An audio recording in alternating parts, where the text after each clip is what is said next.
All right, we're live. We're back on the YouTubes. All right.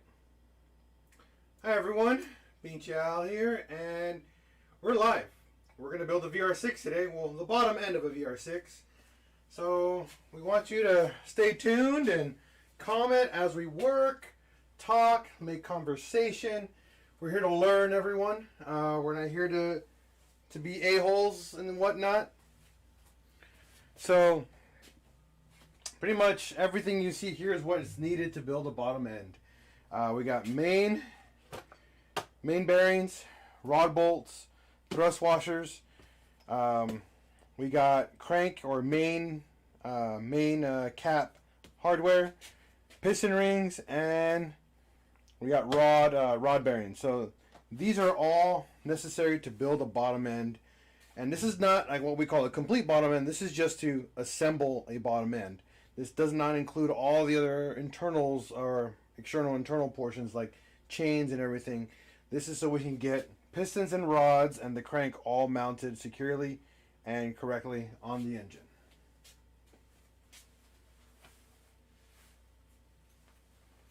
What's going on, guys?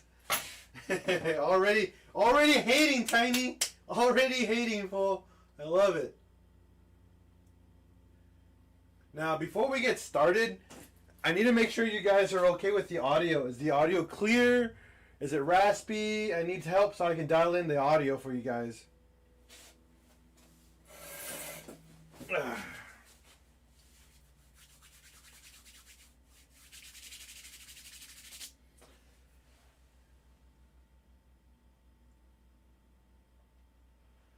We did not use a chem dip on the rods. We only used it on the pistons. The rods were left alone. All we're going to be doing to the rods is just cleaning the surface area with chemical dip where the rod bearings are going to seat. But we don't need to clean the rods themselves. The reason why we clean the pistons is because they had a massive amount of carbon buildup.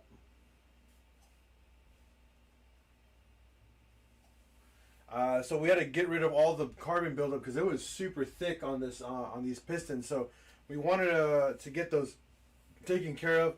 Same on the inside of the pistons, the ring placement. They were all filled with carbon, so we needed to clean all that out because that changes actually ring gap, believe it or not, on here. Because if there's too much carbon on the inside of here, the rings won't seat all the way. So we have to clean that surface area 100% before we install piston rings. Hey, Pesky! What's up, girl?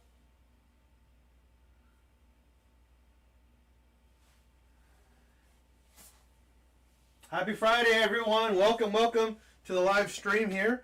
I'm PincheAls, and this is what we're doing tonight. We're doing a VR6. So we're going to break things down as simple as possible. Step one, we have legitimately 6, 12, 18 rings to gap. So we have to gap all these piston rings per cylinder. So as we gap, we have to gap them per cylinder and separate them per cylinder. So meaning right there that this has to be done for this block. So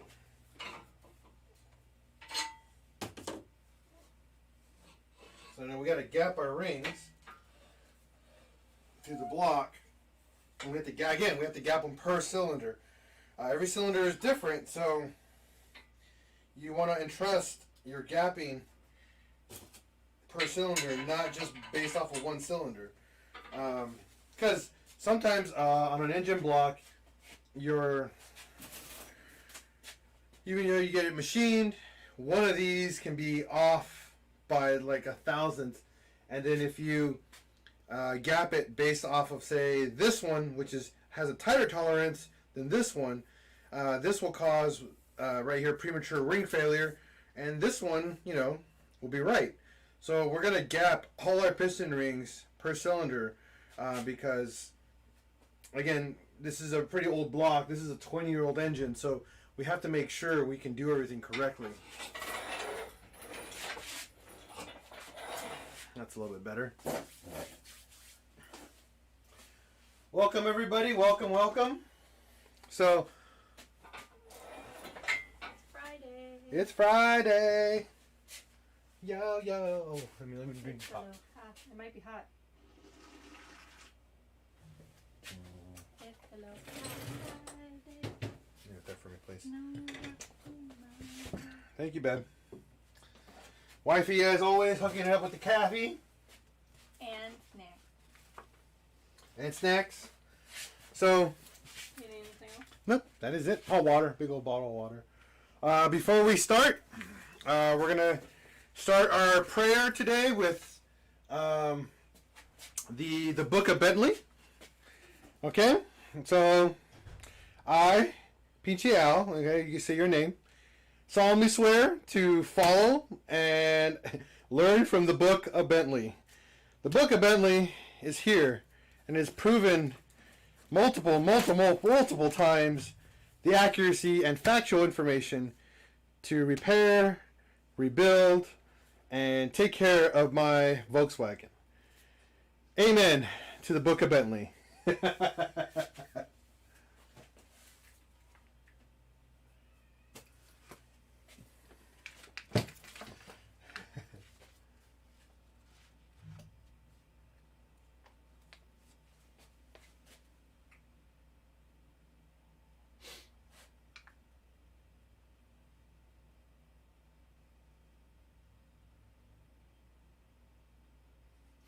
Tiny, you shut up.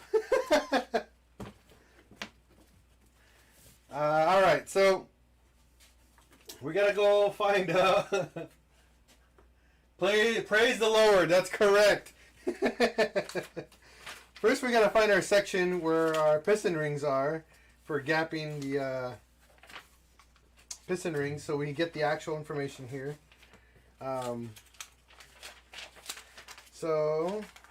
Because I do not know that information by heart at all. Okay, let's see. Journals. There we go. Let's see. 2 liter, 1.8, 1.8. Thank you. You want the window open? What's up? You want the window open? No. 4-cylinder. Okay, these are all for 4 cylinders. This is no bueno.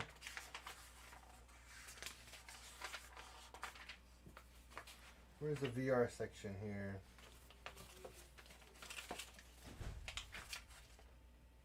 Here we go.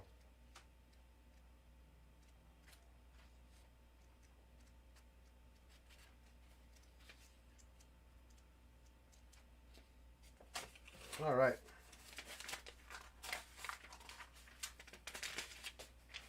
Here.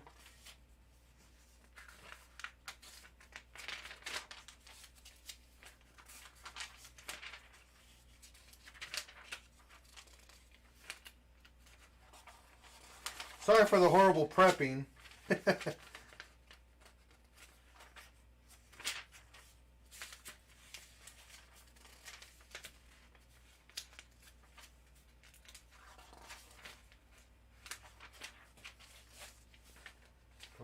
The engine. Here we go. Engine.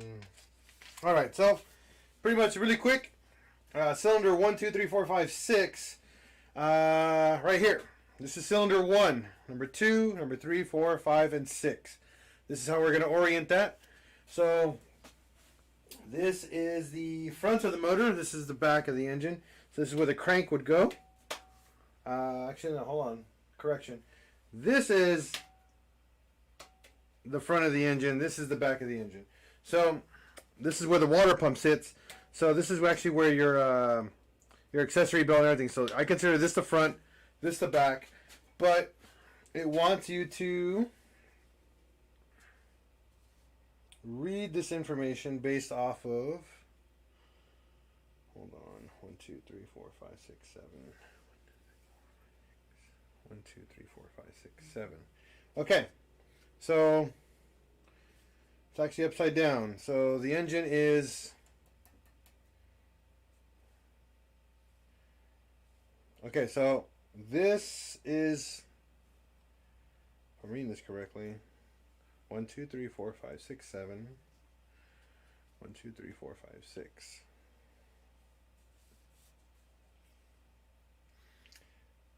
This guy right here is number 5. So we're going to read this correctly. 1, 2, 3, 4, 5, and 6.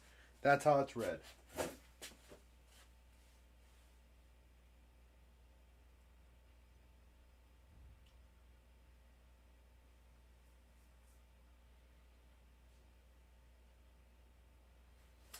Yep, that's correct.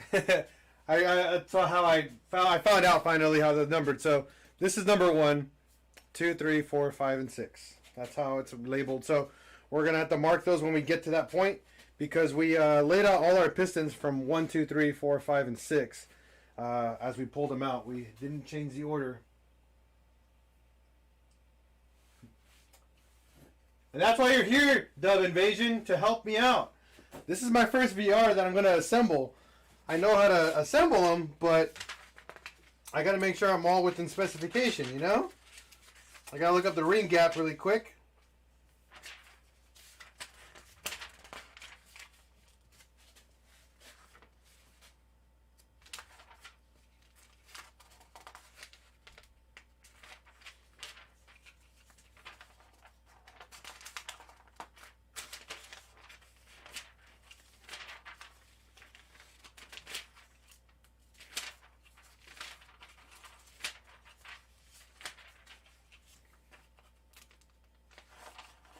So Dub Invasion, what's the ring gap if you're the master, buddy?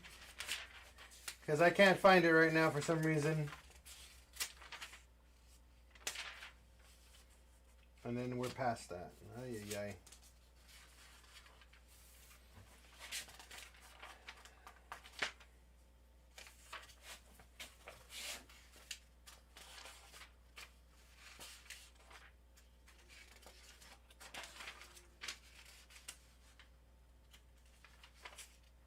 Because I can't find the description for it.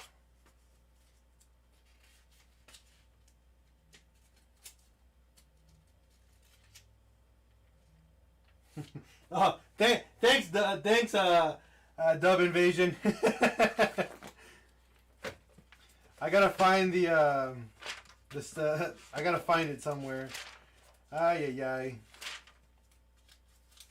Ring gap.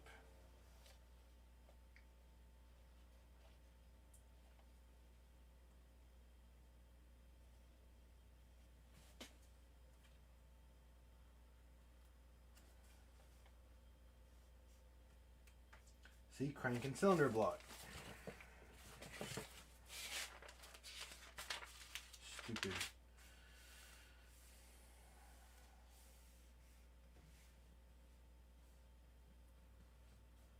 $13B.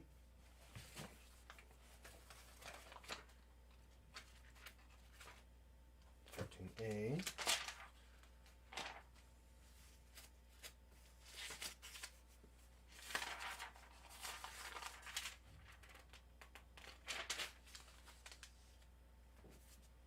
Components.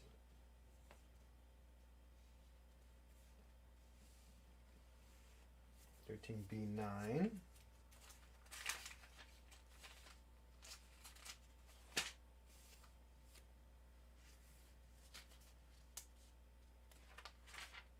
Aha! Yeah, found it. Yay! So, if you guys are looking through your Bentley, it's 13B11 is your ring gap specifications. All right. So, we need a master. We need my master gap tool here. There's my gauges right now. All right. So, make sure you have a pen with you.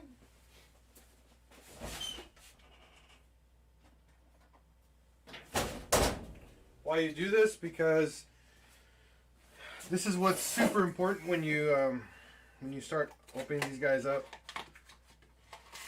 because there's 3 sets of piston rings, and when you open these, again, be very careful to not bend or damage these, because piston rings are actually very strong and very, very weak.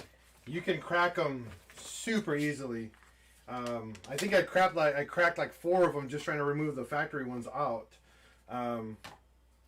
So what I do is I open the package, and on here,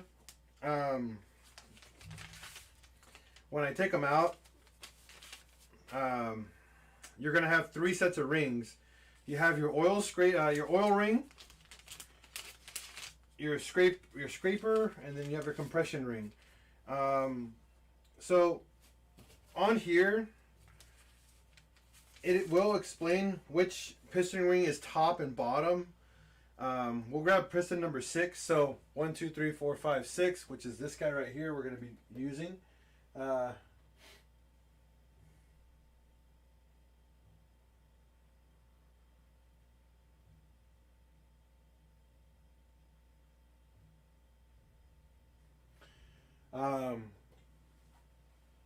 Just reading your guys' comments is the best. I'm going to charge my phone. Hold on. I'm going to go plug my phone in really quick so I can start reading your comments more.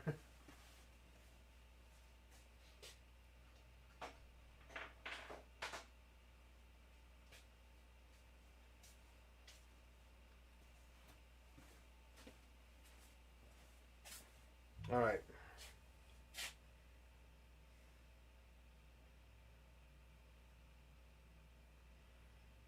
I'm going to read your guys' comments here while I work. This just make life easier while when I'm on here.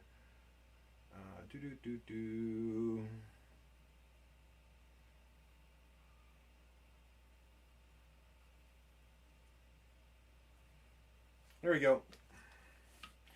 Now I can see all your guys' comments and shenanigans right here. Yeah, faster than you, I guess. So, the oil ring is really, really annoying. On the oil ring, when you guys are putting this together, there's a little springy ring inside here. And this little springy ring that's on the inside of it has to come out. When you take this out, be very, very, very careful not to stretch it. This stays out because you have to gap this. And when you gap this, you gap it based off of it installed inside your block. You don't just gap it, because I mean this measurement's super off. As you can see, there's a fat gap here. That's wrong. You don't gap it like that. You gap it based off of inside the engine. So for the oil ring, so the oil ring, it wants it gapped at 0.02 up to 0.06. So your wear limit's 0.15, which is a lot if you think about it. So that's in metric. In American or standard format, it's 0.0008 or 0.0024. We actually have on these. On our gauges here, we have everything set to American or metric. So I'm going to use metric because metric just makes so much more sense when you're working with fractions or decimals. So 004 is where we need to be. So we got 007, 009, 10, 15. I got a 004 here.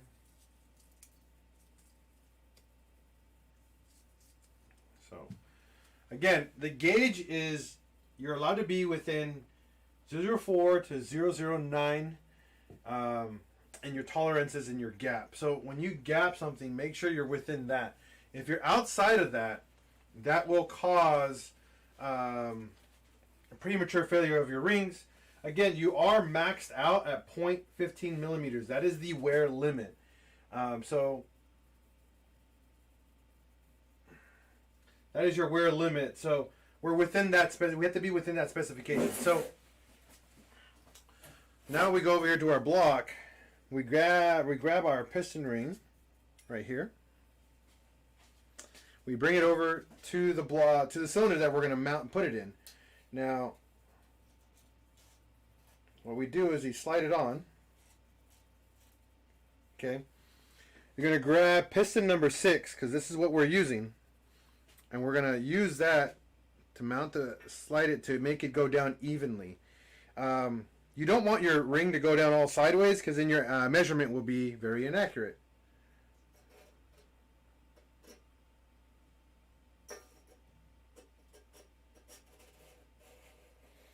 Now you want to take the ring about halfway down.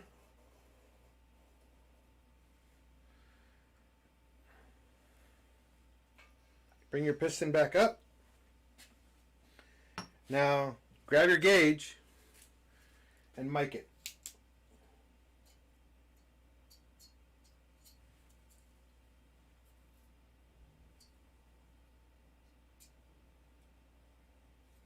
So right now at 005, it's all loosey-goosey. So we got to go down and make this actually bigger.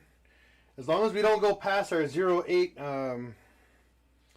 measurement, we're within factory set. Yes, these are factory pistons. We are using pretty much reusing old pistons. We're not building this engine for high performance. This engine is strictly for stock. This is not a high performance motor that we are building, just so you guys know. So I'm going to go all the way up to 0.7. 0.007, I'm sorry. Okay.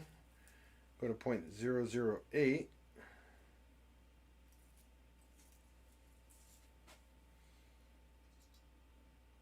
And we are snug. So at 008, which is AFP, let's see here. Hold on. This is side clearance. Hold on. That's actually still wrong. That's actually too snug. Okay, we're going to go a little different. I read the wrong spec really quick. It's actually 0.20. I don't know how that's nice and snug there.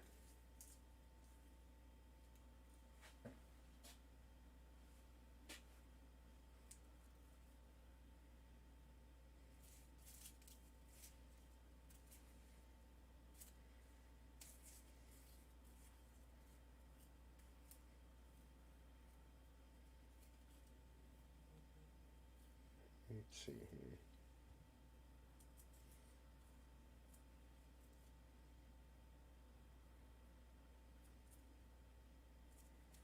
There it is.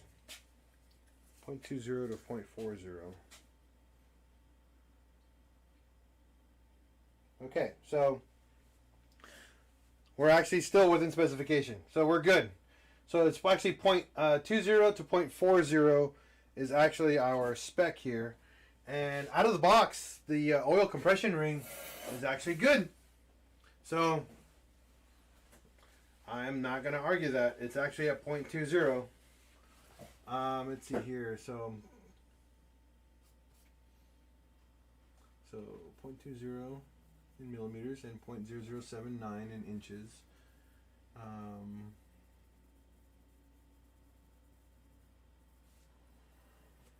Hold on. With Professor Al. I wish I was a professor. I'm learning as I go right now. Double checking all my work because, again, I'm building this motor for a friend. So I want to make sure that he is good.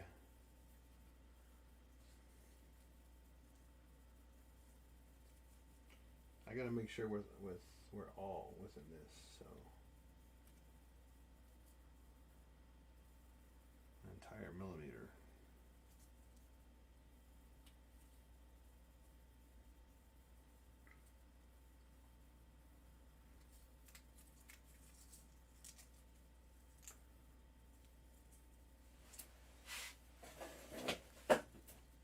time.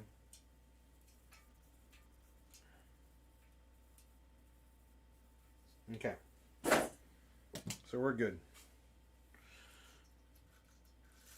This is the part I hate the most. Let's popping these back out. Alright, so this one is within specification, which is 0.25. I'm going to grab my other set of gauges to confirm it. If I have the same mic, yep.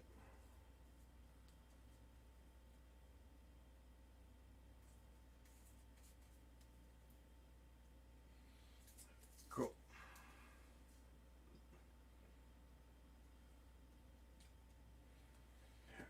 Alright, so the bottom ring, aka the oil ring, is good. This is the secondary compression ring. So this compression ring is very special. Because there's two compression rings, but this is how you tell them apart. This one is taper, has like a step. It's like a step lip. The bottom one, where it's the smaller area, is what's facing down. Okay, this has to make sure it's faced up. That's how you guys install this specific compression ring. The top compression ring doesn't have any special orientation. However, it is, I mean, there's no special way of knowing which one's top or bottom. This is why I love this brand. It's called Gyotez or Gyotezi, whatever this brand is. This is one of the best brands out there that you can get for piston rings, for factory spec stuff, because they label their rings. You'll notice here it'll say top right here in the corner, and that's how we know that this piston ring faces up, not on the bottom, not upside down. Okay, this is very, very important for you guys to know that these rings are set like that, because orientation matters based off of the way the ring actually wears.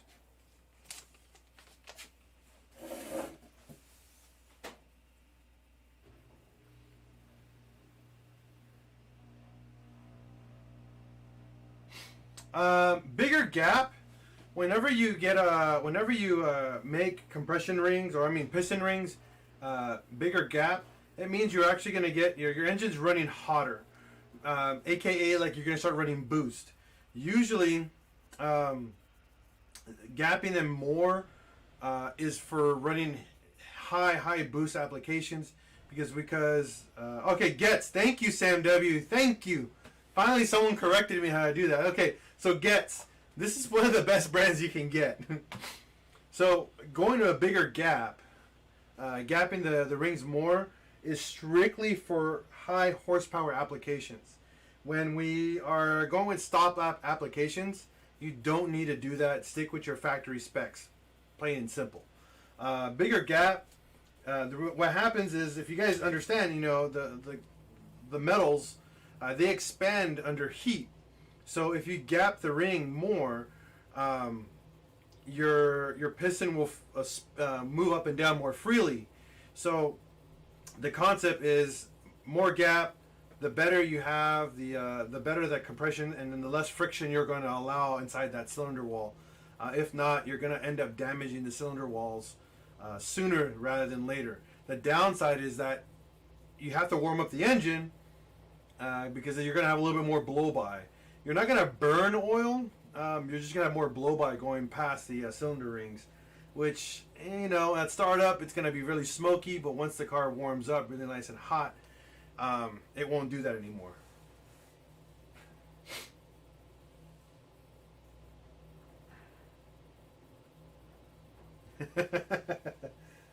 Okay, so we're within specification. So the next one is the secondary compression ring, aka the second ring.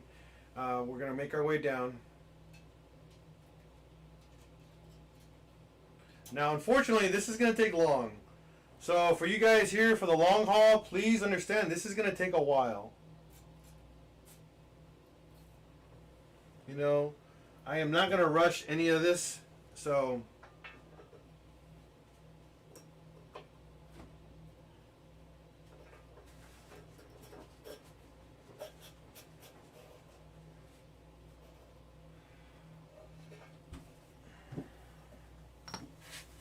For the secondary ring, it's got to be within 0.24 or 4.0.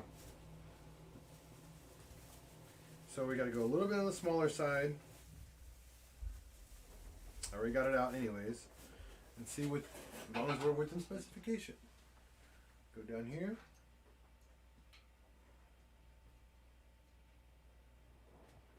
Man, either the machine shop did a phenomenal job or this block has no wear, because 0.20 is snug. We're going to go a little bit thicker at 0.21, and it's still pretty snug.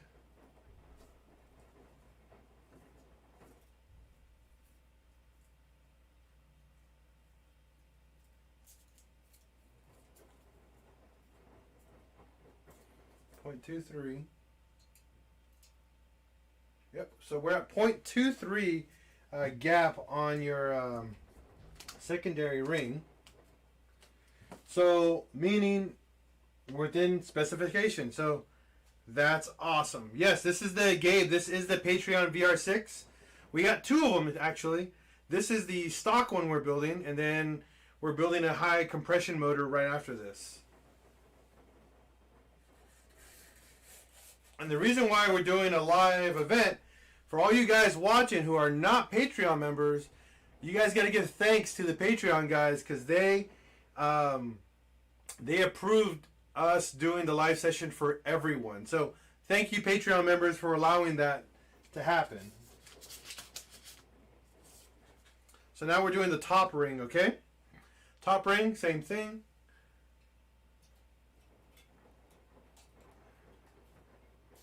Now the reason why we have not grinded anything down, because all of them are, the two bottom ones have already been within specification, so I'm not overly concerned about being out of spec. They're actually all within factory spec, so that's really cool.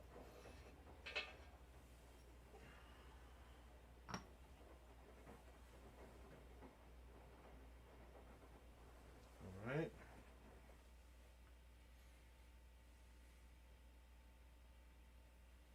I love that answer, Rob. Holy crap. 0.23 is good. Man. I'm going to go down the size at 0.22. I'm impressed that this is not thoroughly worn. Holy crap. Yeah, this is at 0.22. That is insane that this is still within factory specs. This is a 20-year-old block. The engine had over 140,000 miles on it. Alright, so cylinder number 6 is done.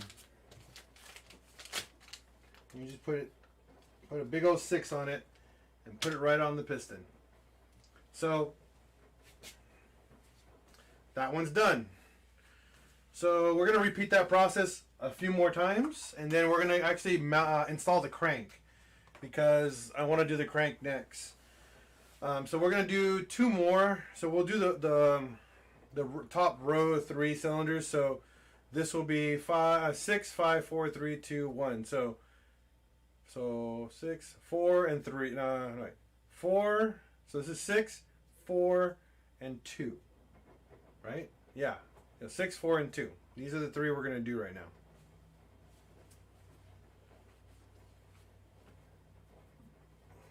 So I got to do number 4. So this piston right here is going to be working on next.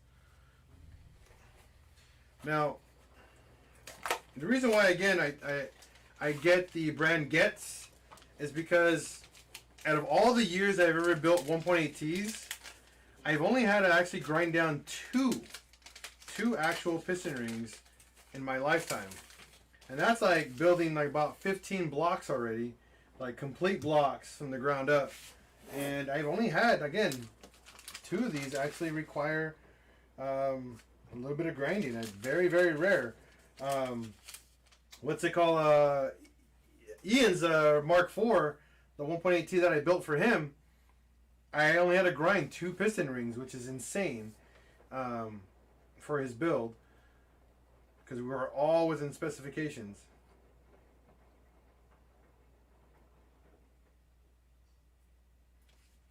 So we took the little spring ring. Okay, for that, now we're going to be using this for cylinder number 4. Yes, I've been around the block, Luis.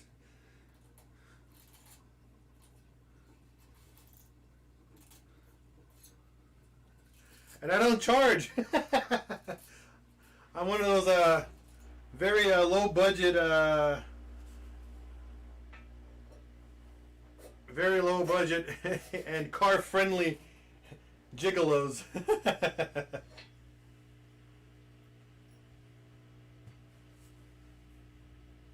Alright, so the oil ring again has to be 2.5 and 0.50 specifications there.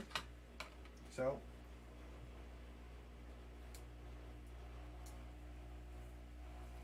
we got my 2.5 here.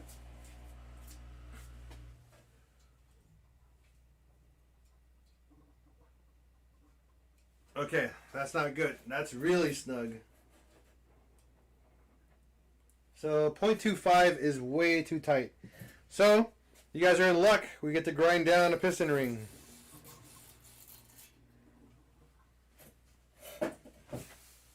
So this one is slightly just too tight of a tolerance from specifications.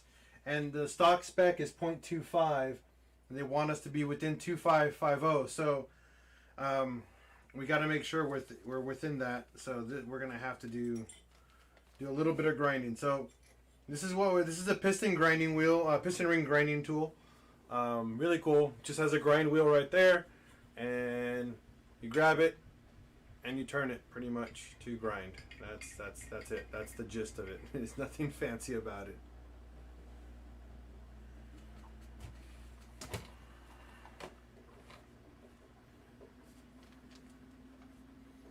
Yeah, this whole block has been decked, honed, and mic'd. The crank has been plastic gauged by the shop. I don't plastic gauge anything. I don't know how to do it very well. I'm not very confident in my plastic gauging abilities. So I have the machine shop do all that. They polish the crank, they plastic gauge everything, make sure we're in specification, and we are on that portion. So we grab the piston ring with a little bit of tension, spin it,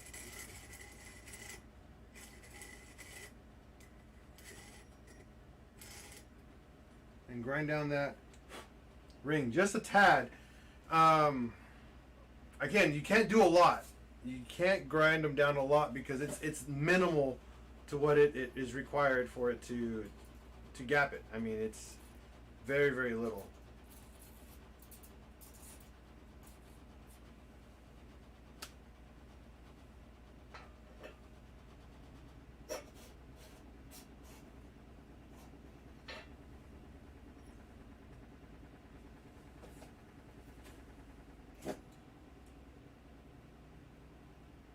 Almost there. It's about sliding in now. Repeat the process.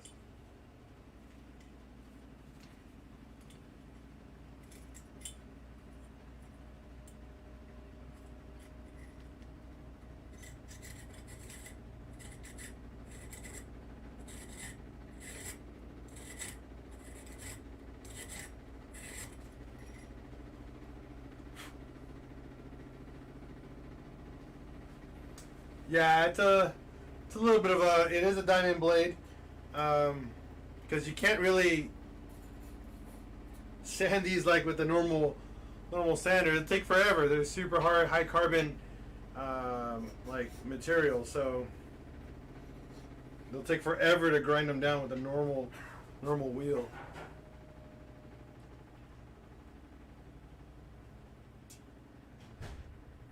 Almost there. I went about halfway in, so very little bit left to grind down.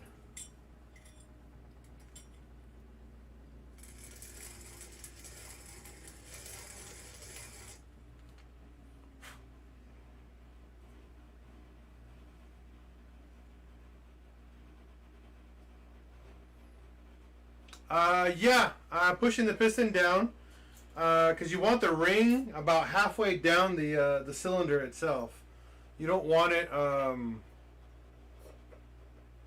can you say it, like at the top, because your piston rings go far down. So we want to go down as far as we can to get the most accurate gap possible on the block.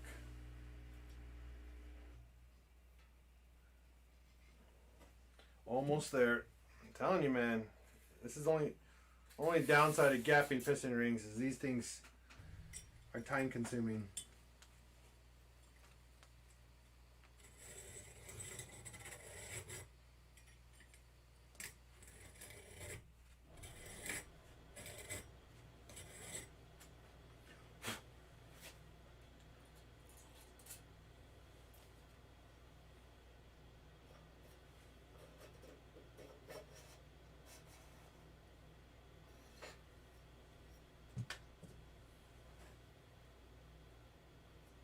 And we are gapped.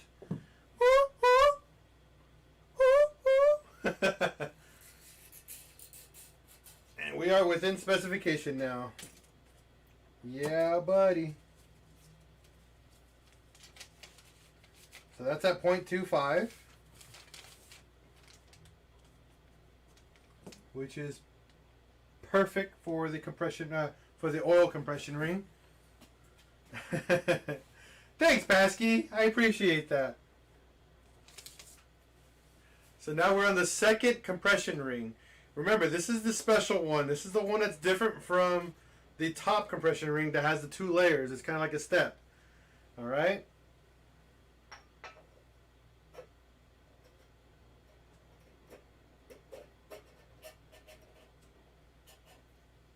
Now these have a much tighter fit than the oil ring, because they're a much thicker. I never thought you'd be happy to get gapped. I'm always happy. All right, 0.20 to 0.40. Okay, so 0.20 is a little loosey-goosey. Let's go a little thicker at 0.21. Try 0.22 because that was snug, but that's it. 0.22. Oh, we're within spec.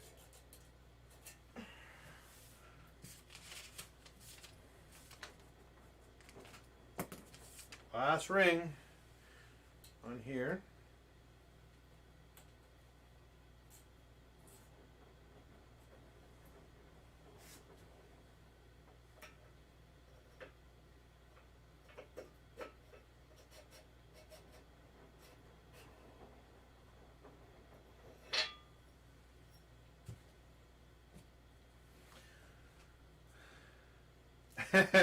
Tara Reynolds. No, I'm not the master. I'm having fun and I'm learning all together. I will never say I'm a master at any of my craft because I'm not. I'm good at what I do, but not the master. That's for sure. 0.20, 0.21, 0.22. Ooh, that's a little looser. 0.23. That's where we're at. 0.23. I'm not going to call myself a master. I'm sorry. I mean, I legitimately rely on a book for all my advice. A master won't do that. But I'll tell you one thing.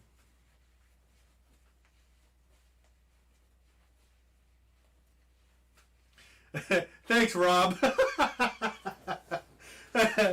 I'm growing my... Remember, guys, me and my nephew are growing our hair out all the way up to 8 inches. All right? Because we're donating our hair. So, yeah.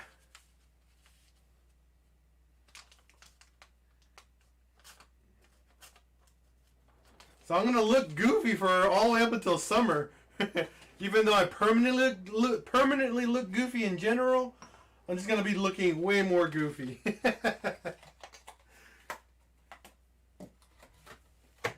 All right. So we got cylinder number 6, cylinder number 4. Now we're going to be down to cylinder number 2 for finishing off our top layer. And again, once we do that, we're going to leave the last 3 pistons towards the end. Because of this, we're going to be doing the, we're actually going to install the crank and show you guys how to do the crank installation and everything. So, honestly, that's the hardest part about building an engine is piston ring gap. I'm not even kidding you guys. You have a machine shop do the crank for you because the block has to go to a machine shop, period. So, might as well have them plastic gauge it, make sure you're within specifications, and then call it a day. I mean, that's pretty much it.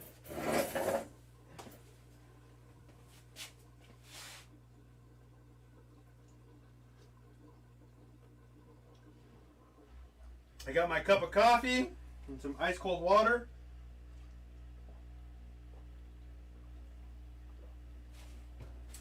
Because we're going to be here for a long time, guys.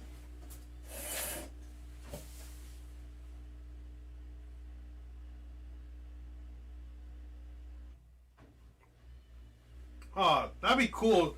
I wish you had more hair. Yeah. That's alright, man. You know, I don't have a lot of hair as well. I have that widow's peak here. And what's funny, if you guys ever met me in my junior high and high school years, this has been my head since I was a child. Unfortunately, I never had a full head of hair like my brothers did. My brothers, my God, have perfect hair. I don't know what end of the stick I got, but I don't think I got the. I think I got the shitty one. Alright, so now we're on piston number 2. Alright, guys. Again, this is the piston 1 is, or cylinder 1 is here, so 1, 2, 3, 4, 5, and 6. So 6, 4, and 2 are what we're working on right now, okay? So all you guys who just joined in, thank you for tuning in. Again, you guys have to thank all the Patreon members who are funding this build, primarily Luis Martinez, who's in this chat room right now, or Luis M, because without him being able to fund this whole entire build, you guys won't have this DIY, alright?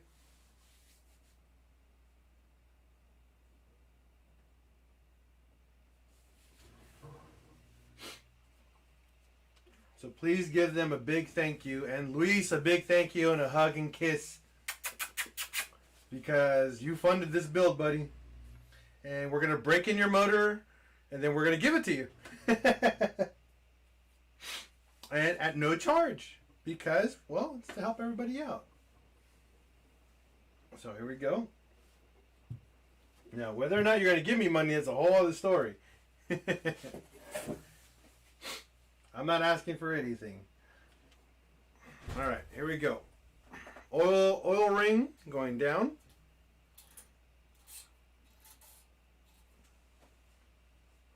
Piston ring.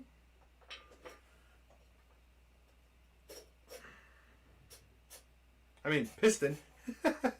Not piston ring. This one's 0.25, so much bigger gap. There you go. Thanks, Rob. Give him the kisses. He needs all the kisses.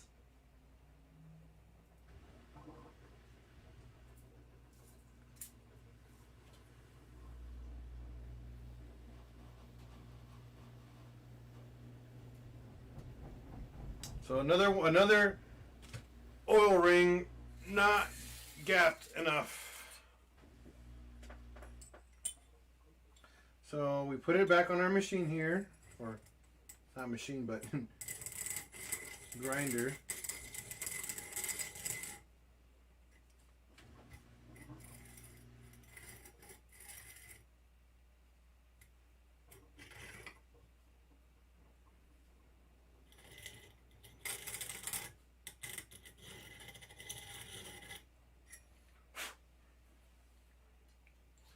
Slap this bad boy back on. Jeez. Oh my gosh.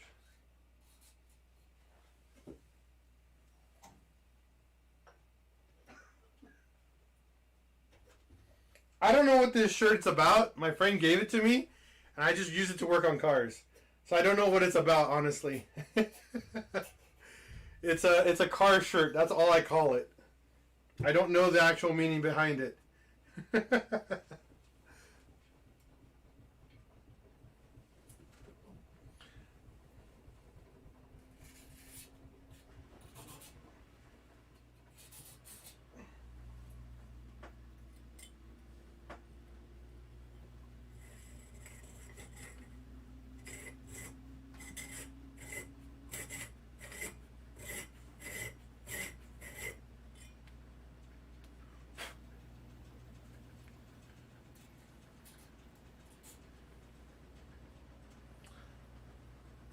It says Urban Logic on it, so that's all I know.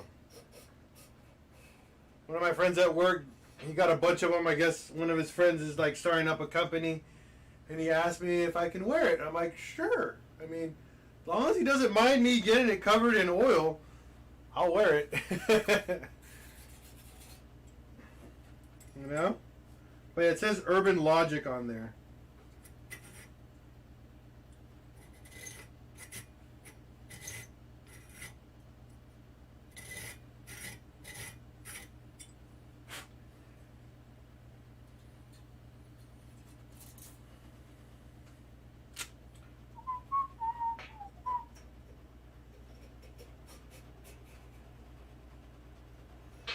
I honestly wish YouTube was a little more lenient with music, because I would love to put some jams on while I'm working. But YouTube is like super copyright police. Alright, so within 2.5, I just grinded that down to 0.25 accurately.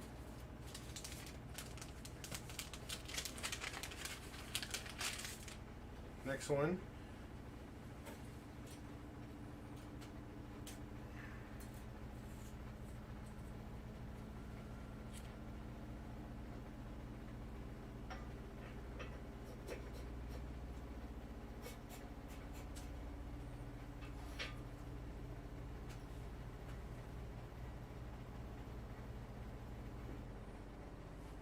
Well, I'll keep explaining, don't worry. I'm just trying to concentrate at the moment. So, again, every time, let's see here, hold on. 0.20 is the gap for the secondary compression ring, and that's a little too loose. So what I'm doing in here, guys, is gapping piston rings. If you guys don't know what it means to gap a piston ring, I would definitely go look it up, research it, or listen. Gapping rings is one of the most vital steps to your engine, because this is what holds compression, prevents oil to go into your head or your combustion chamber. So if your gap is too small, you get what we call blow-by. So the gases on top of the cylinder are going to go down into the crankcase, not oil, gases. That's why, and then you create a lot of crankcase pressure. And it's like, if you don't have a proper, PCV system, you can cause other weird issues to start happening. You'll be mixing too much fuel with oil, and a lot of premature failures in areas that shouldn't have premature failures. So gapping piston rings is extremely vital. Your gap is 0.24 for stock applications. Okay, remember that. Stock applications, you want your piston rings gapped correctly. Now, big turbo applications, if you were to go stop a turbo on this, then I would disassemble my block, gap my ring, obviously do a full refresh on the block, gap the rings even bigger. Based off of the pistons and the amount of power you're shooting for, you would probably want to talk to a machine shop that specializes in probably high performance or high horsepower applications, and find out what type of gap you should be getting on on a situation like that. Remember, as we were talking about before, more power means more heat. More heat means more expansion, and more expansion means more problems. So there's a lot of things that go hand in hand with all these problems that will occur. So VR6s by nature are extremely hot running engines. That's why they have 2 water pumps. That's why they have 2 radiators. That's why their fans stay on even after you turn off the car. I'm at 0.24 here. Yeah, 0.24 is probably the perfect gap. I'll double check at 0.25.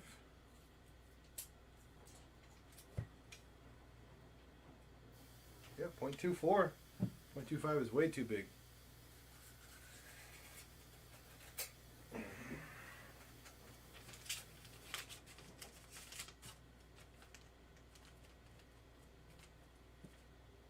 All right. Cylinder 2 is now done.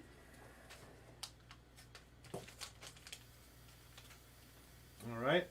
And we don't need to keep these in order since they're labeled. Next step is rods and pistons. We're going to assemble rod and pistons now for you guys. So we're going to do cylinder 6 really quick. So you have a wrist pin. Now these I don't clean up.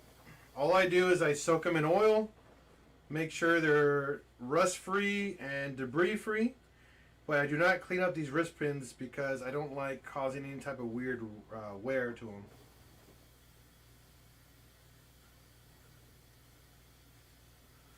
So what I do is I just clean it up, do a quick cleanup, make sure there's no markings on it besides where the wrist pin has been laying. On here, I double check the inside of the rod inside of here. Just do a quick cleanup, make sure I don't see any actual issues with the rod itself. If not, we grab the rod,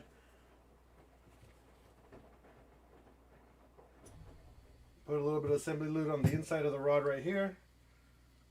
This just allows for the wrist pin to go in a lot smoother. Soak the wrist pin here with assembly lube. Everything that we do is now going to be required, assembly lube required, so remember that. The rod does not have an orientation. In other words, a directional. They're not directional at all. The piston is directional though. So when the piston actually has to go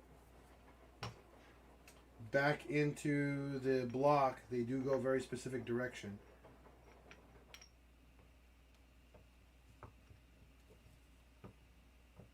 Come on.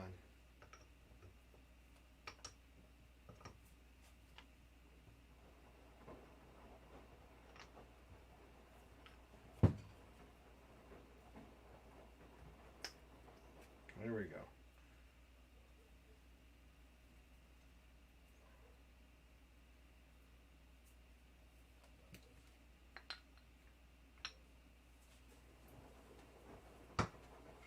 I use Lucas assembly lube for all the motors that I build.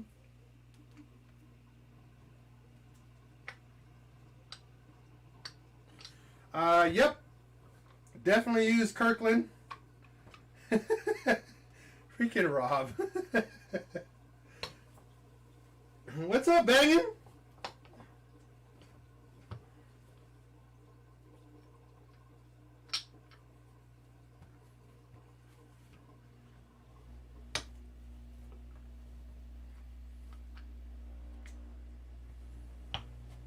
There we go.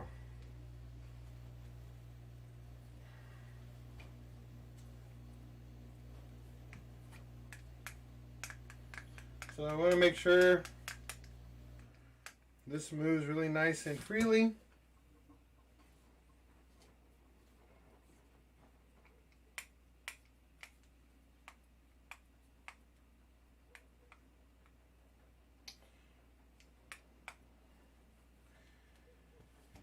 And then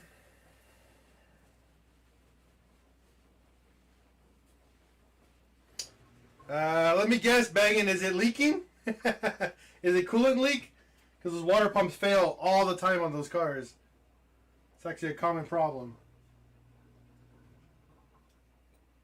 And then these locking pins.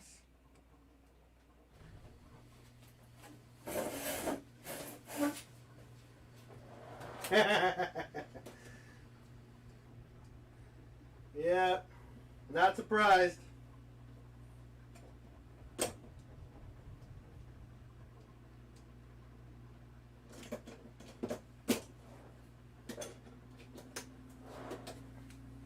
Yeah, Mark 6s, Mark 7s, they're notorious for water pump failures. The cheap ass water pumps, man.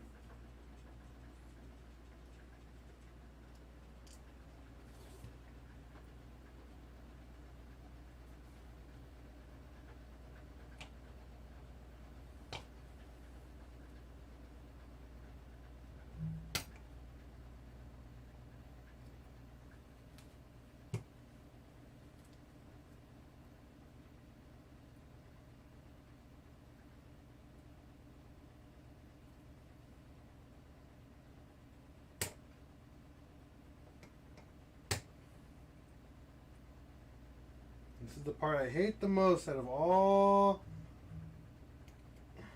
building engines, is getting the locking pins back in.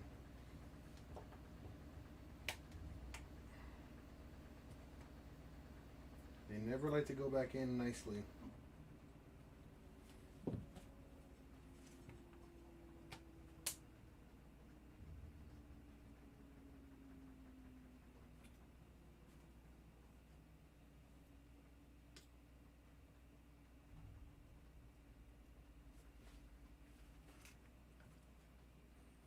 Yeah, I can believe with that. I can believe you with that, Pasky.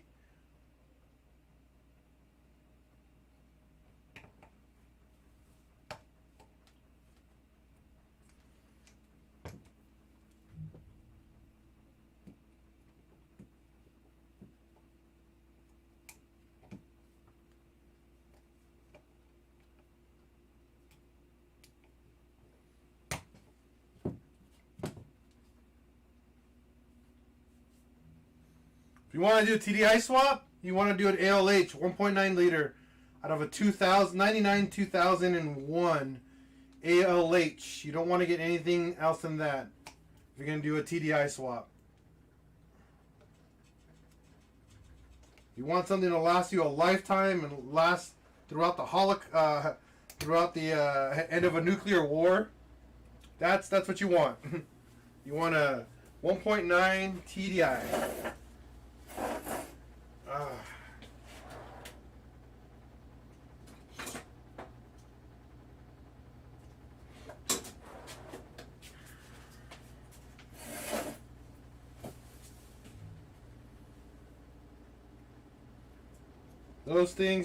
Those engines are stupid magical, and reliable. You want a car, I'm not kidding you, that car will outlast anything you ever own, and if you buy it with a 200,000 miles on it, it'll still be reliable.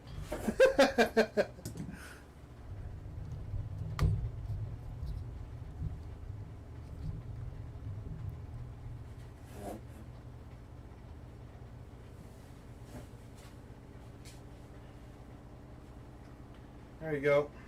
Give you guys a little bit better angle right now while I work.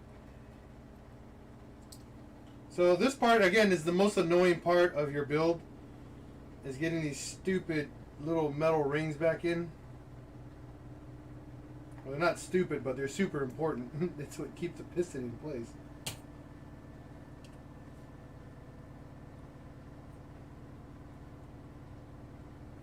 They're just stupid difficult to do.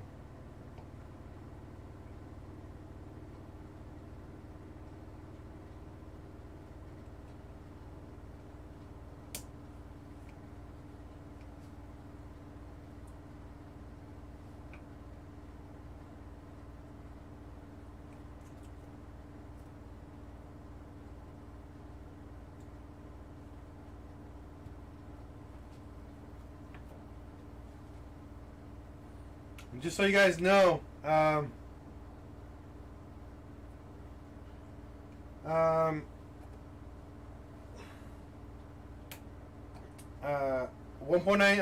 Mark IV TDIs, especially though the ALH engine, are going up in price. So if you guys are trying to get one, now is the time to buy one. Just by the way, because they're just going up in price. So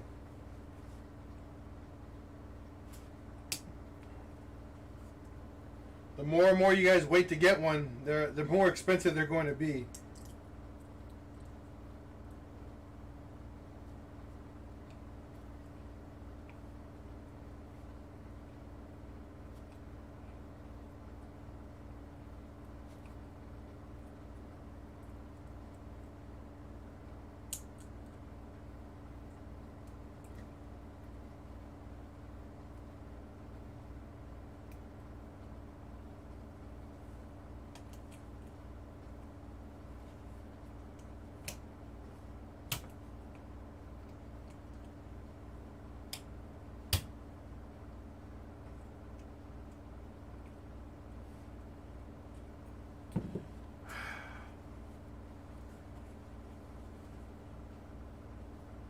Yep. Yeah, looking at about $3,000 for one with like 200,000 miles on it.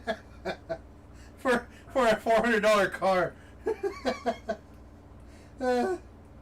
It's so stupid, but they're worth a lot of money. If you go on Kelly Blue Book, your car is literally worth, our Mark IVs are worth like $100.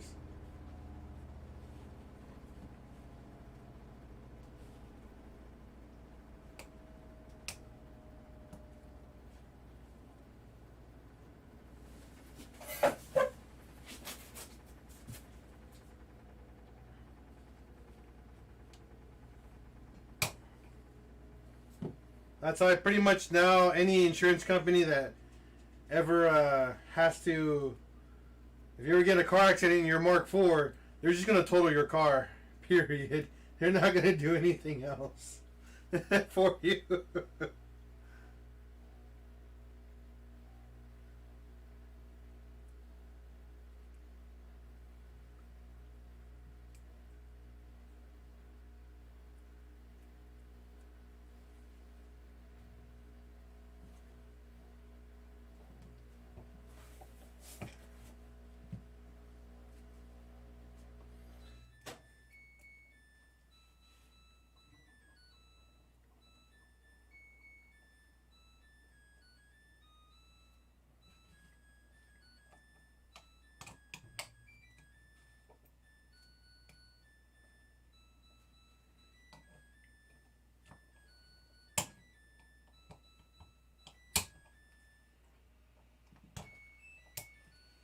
All right, we got one.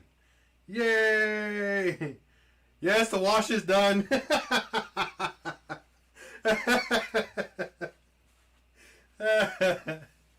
You guys are awesome.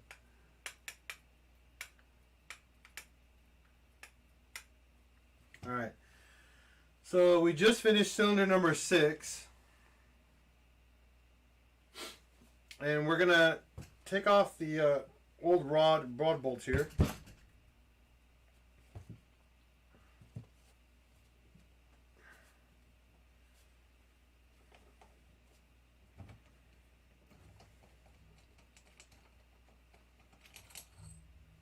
Okay, so these are the factory rod bolts. We are no longer going to be using these because rod bolts, we actually got upgraded ones from ARP, and we will upgrade it because we want to be able to hold, doing a lot of research online, factory rod bolts tend to stretch or weaken over time.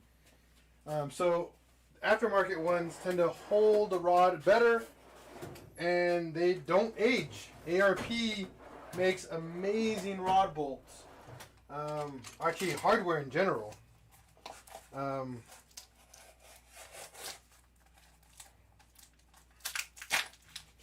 if you guys are ever going to build a VR6 or a motor in general,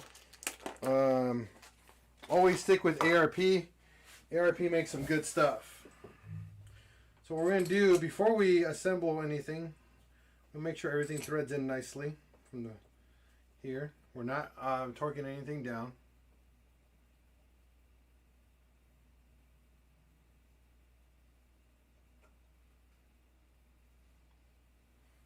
So the reason why we have to make sure these go all the way down is because we got to make sure all the threads are clean and good. And make sure they're clear of any type of contaminants inside here. Now, for ARP's requirement,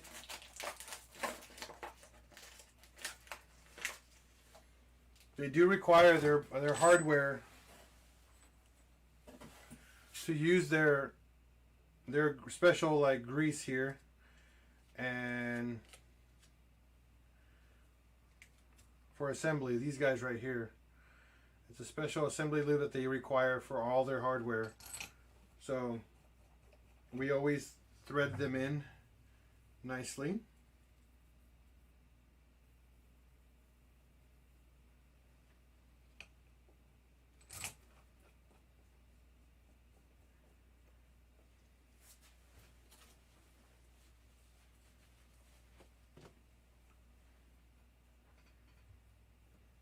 Making sure everything's nice and clean, because you want all that good ARP stuff in there. Alright, so we'll set those aside.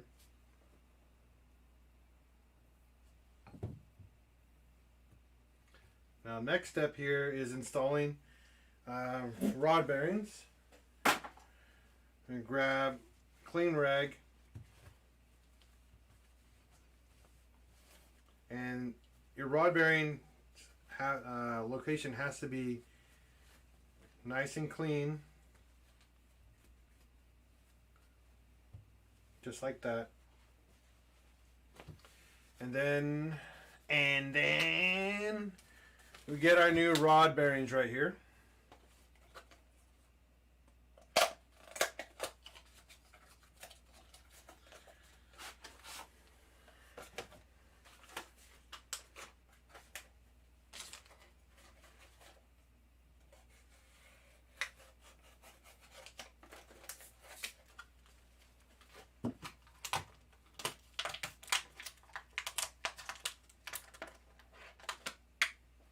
So you get 2 of them.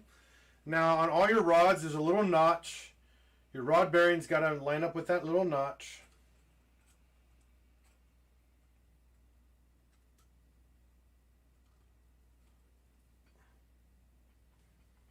Just like that. Same here. All rod bearings and rods have this little notch so you can line up your bearing nice and straight, flat and flush.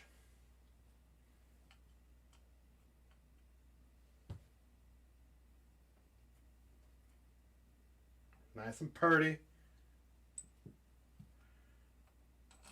And all I'm going to do is put these on here just like this so I don't lose them.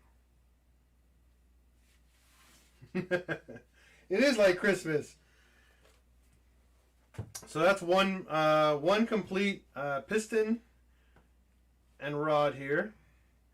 So that's number 6. We're going to do number 4 now. And repeat the entire same process.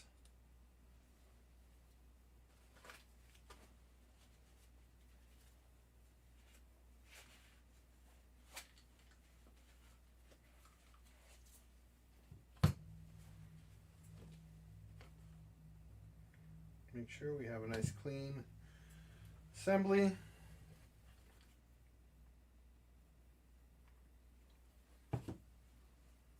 Lubricate the inside of the rod. That way the new wrist pin goes nice and smooth back in. Lubricate the wrist pin as well.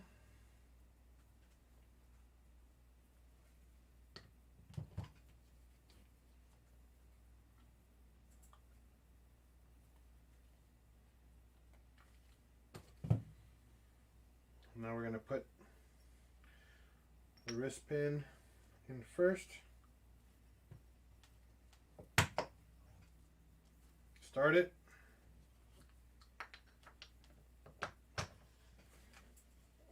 Go all the way down.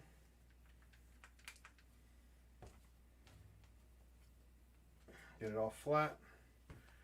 And then install the little ring.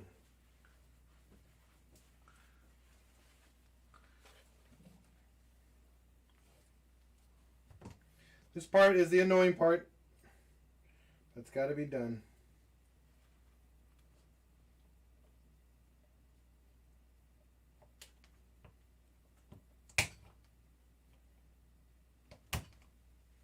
Done. Screw you. Quick.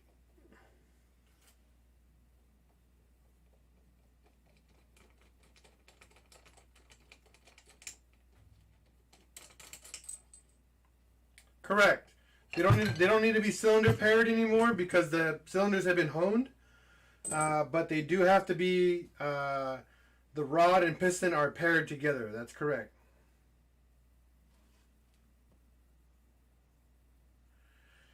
Are we talking about 1.8 T rub?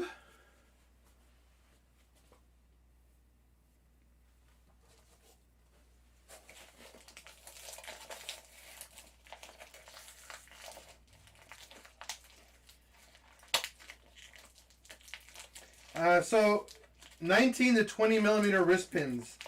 Your only benefits there is obviously for much higher horsepower applications, going from 19 to 20 millimeter. But I mean, you're looking at doll hairs of benefits. I mean, which is nothing. Because again, I don't know how much power you want to make, but under the assumption you're not going to be making more than 500, then doesn't matter. Even if you're trying to make more than 600, you're still fine with 19 millimeter wrist pins. But by the time you're doing that much power, you're looking into way more, how can we say this? Way more than just wrist pins sizing. You're looking at wrist pins, a girdle, pressed in. I mean, there's a lot more work involved. If you're staying under the 500 horsepower applications, then you're perfectly fine. Stick with 19 millimeters and you'll be fine.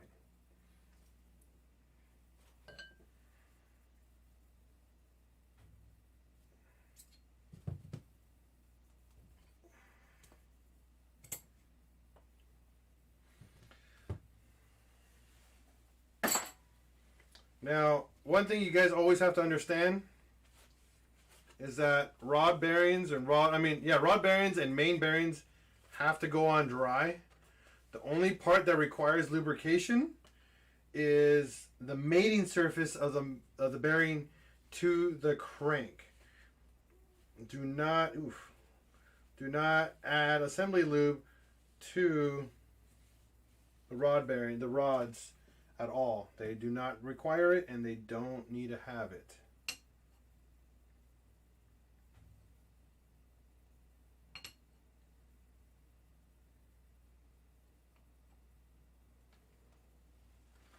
Just cut my finger. Yay!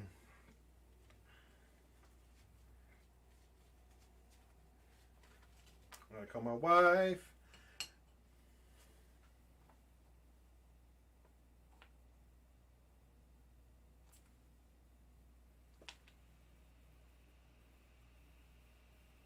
I'm bleeding pretty decently. Why not? Well, because if you put oil or assembly lube, you can have a rod, you can spin a rod pretty much. Yeah, assembly lube is just things that are required to move. The parts that are stationary are only for parts that are stationary. All right, I'll be right back. I got to put a band-aid. It's actually bleeding pretty bad. I'll be right back. Give me a second, guys.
Alright, that's fixed. Wasn't that bad. Need a little bit of tape. No, duct tape, here we go.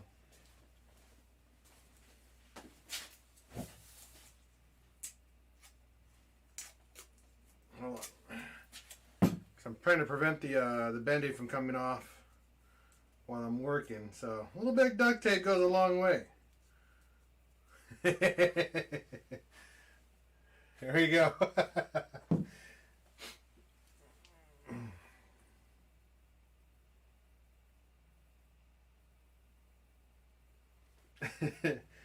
You guys are funny. Okay, so I forget what we're talking about. Someone remind me.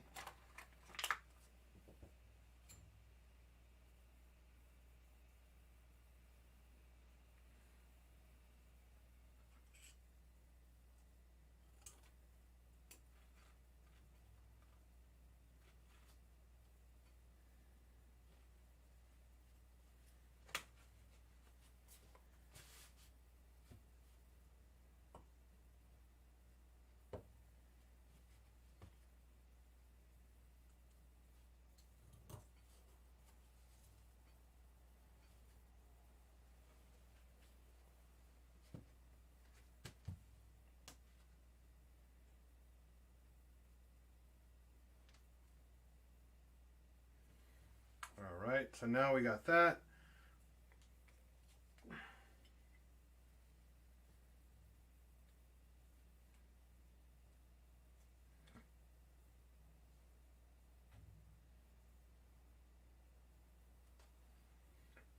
Oh yeah. So wrist pins. Again, Rob, I don't know what your power goal is. So what is your power goal, buddy? While I work here, because that helps me a lot to figure out where should I point, what direction should I point you to.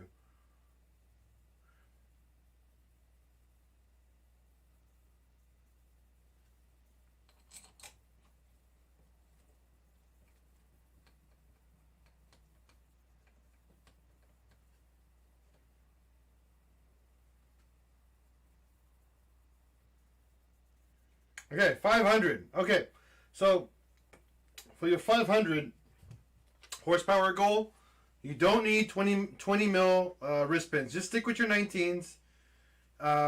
What you're gonna need, what you need to establish, since you already have the head, I believe you got the AEB head, right, Rob? You got one of those? So I can't remember if you did or didn't.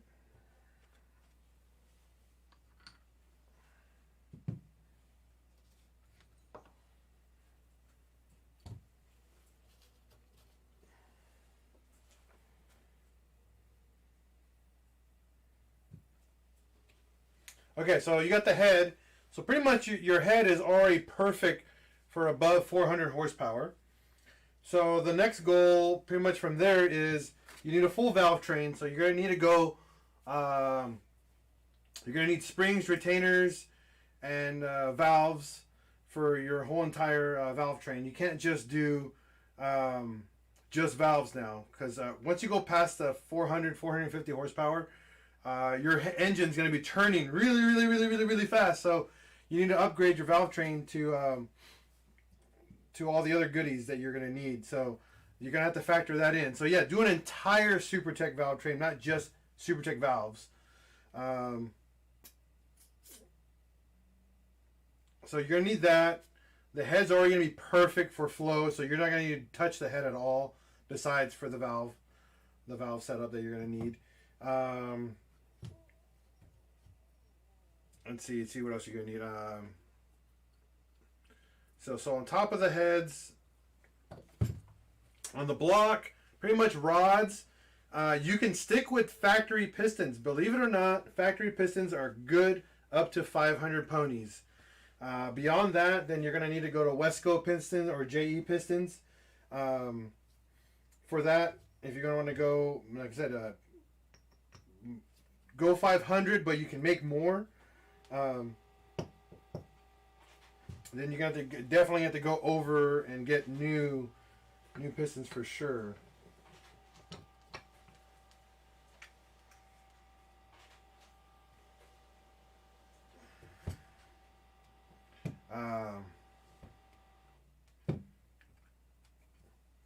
Yeah, it's the only thing good out of that motor is factory pistons are beastly for power. They don't mind the heat.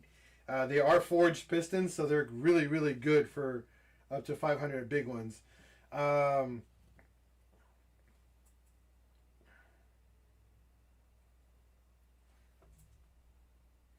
Yeah, the reason why because then you have to go 20 mil wrist pin now if you're going outside of the 500 horsepower range. That's what I'm saying. If you're going to go outside of the 500 horsepower range, you're going to have to go 20 mil wrist pin and 20 mil wrist pin pistons. Everything has to go 20 mil because that's the market.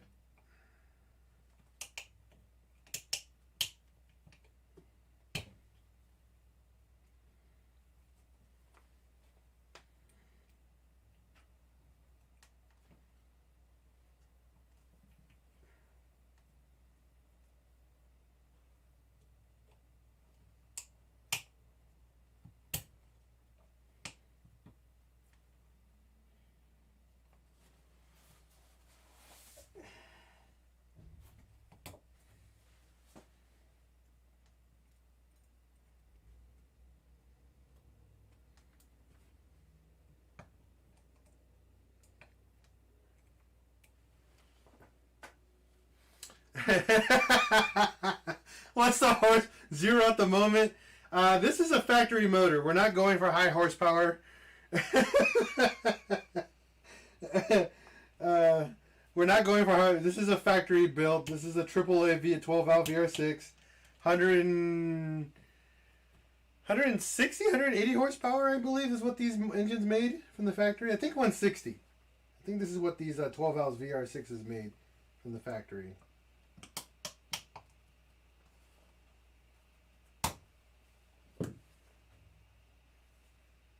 $179. See, I was wrong again.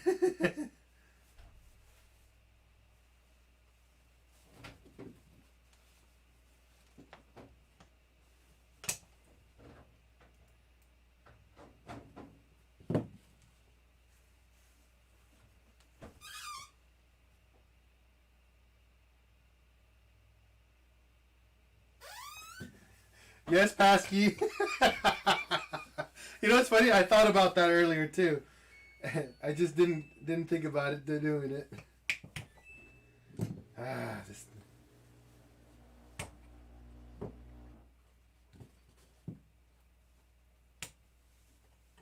All right. That's done. Now we gotta do some new.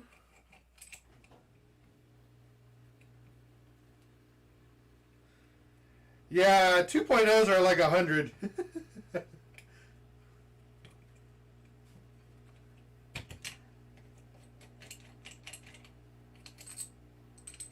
But again, 2.0s are, yeah, reliable in every way possible.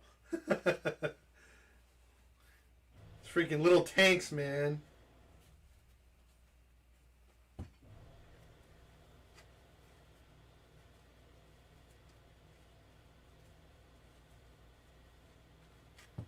Alright, we're finally finishing up on the last set of pistons here, or assemblies.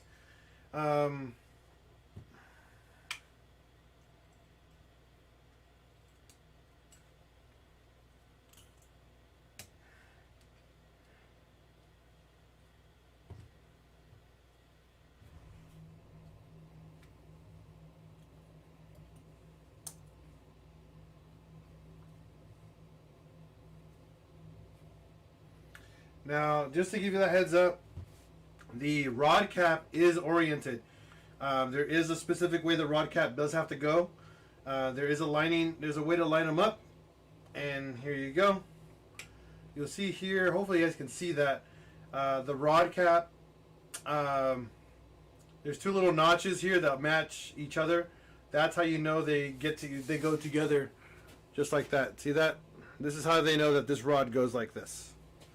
Just so you guys know. Next is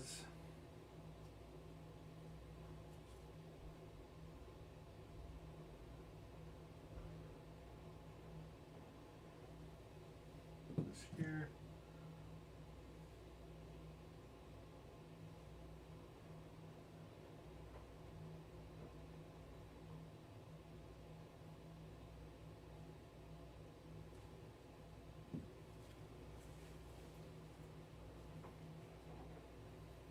Yep. 2.0s are phenomenal engines, man. You just change the oil and the belt and the spark plugs and it runs. there's nothing else. You know, and add fuel when needed, which is very not frequent because they're extremely gas efficient little engines. Well, see, this is why we thread our we thread them in. See, this is not threading in nicely.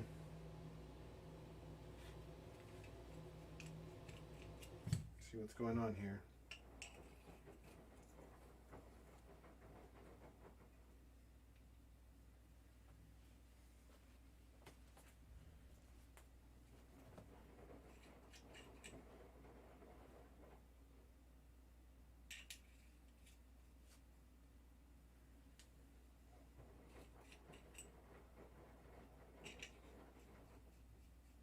How that works.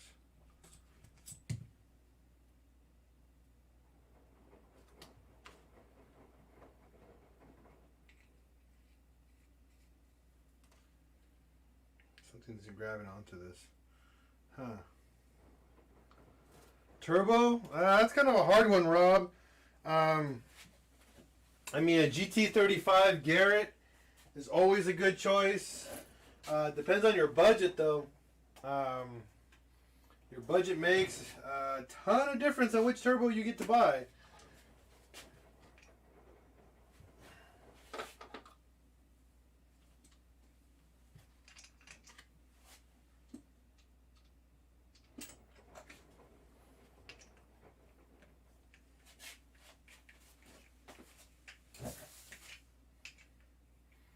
Threads on the rod.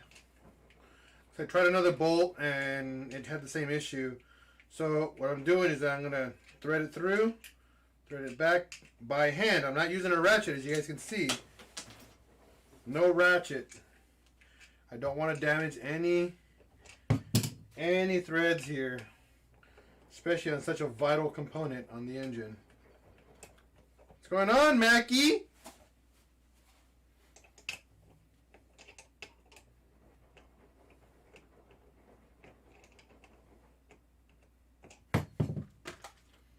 Ooh, I got butterfingers like no tomorrow right now.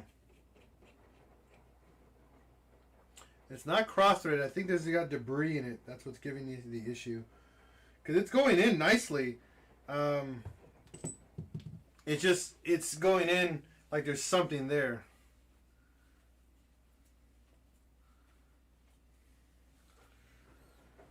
Nice!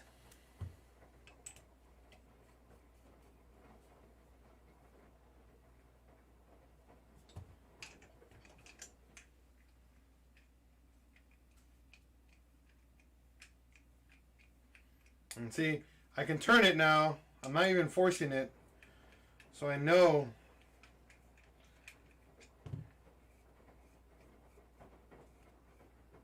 Yeah, see, there was debris in it because I can take it out now.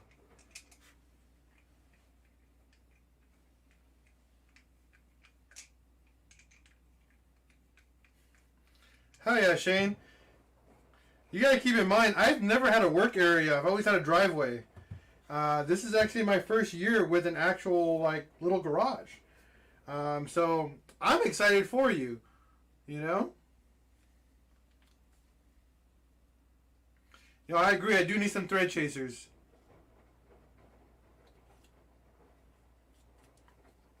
But the cool thing about the rod bolts, or the rods, I mean, the rods go all the way through. So all you do is thread it in by hand. and just push it all the way down, and that's it. So we're good now. No damage done to the rod. It was just debris, which is very good because we don't want to damage anything during assembly.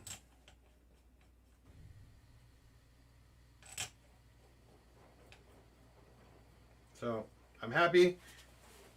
Piston number 2 is done. So now that we gapped everything, that's right, Pasky. PincheAls garage started in a driveway, on a dirt driveway, not actually on a paved driveway. I actually been doing my first. If you watch my first set of videos, I've been doing a lot of my work on dirt. Never actually on a clean driveway. I've never done it on a clean driveway. So this past 3 years, I've actually been working on a nice driveway. And this year, I finally, discussed, and we finally took over 80% of the garage. I'm hoping to get the other 25, another 5 or 10% of it up in front, so I can store engines over there. Because I want to start building engines and selling them at a really nice affordable price. Primarily just want to sell rebuilt engines, like stock engines, and probably 1 or 2 like high performance builds.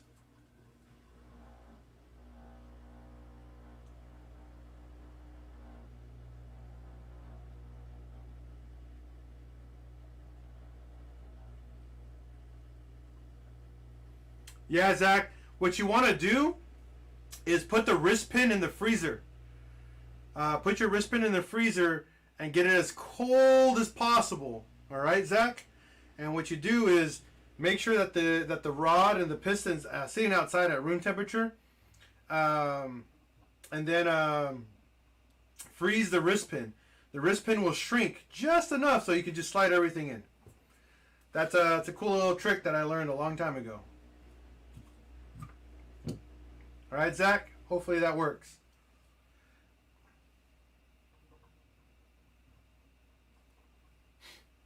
All right, so now we're going to put piston rings on.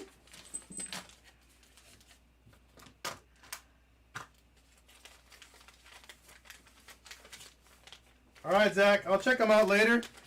Kind of occupied.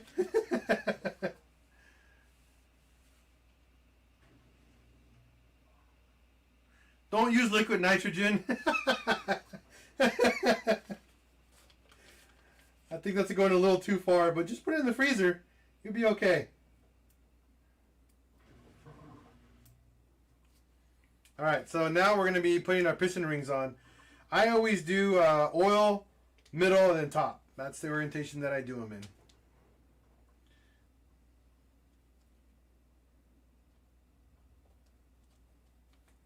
Yeah, you have a good night, Juan.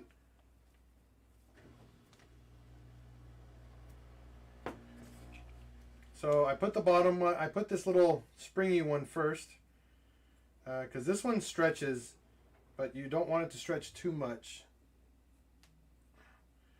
because it opens up on its own. But what you want to do is compress the spring as much as you can, like that, so it sits nice inside the ring. And then you want to put the oil ring. Again, there's an orientation.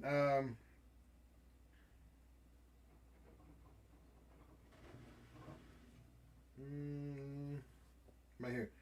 So there's a lettering on here, which is the top. Okay. And we're gonna kind of like open them up slowly,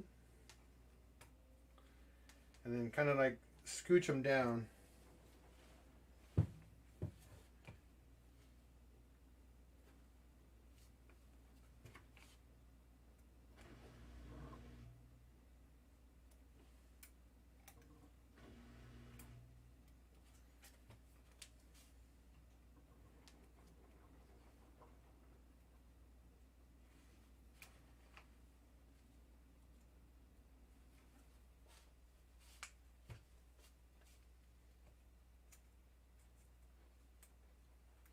And that's it. I wish I had the yeah, I'll show you guys how to offset the rings right now. Right now I'm just putting them on there. There is this very special way to offset your rings. You have to offset them correctly. If not, they'll have problems down the road. Always offset your ring gap. I'll show you guys that in a minute. Let me just get this part started, because this is always puts me in a nervous situation, because these can break easily.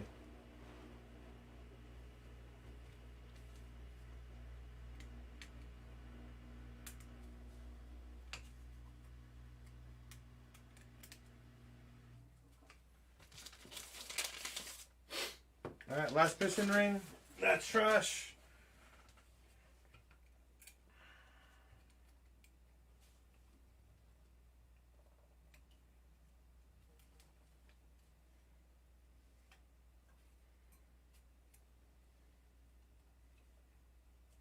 Come on.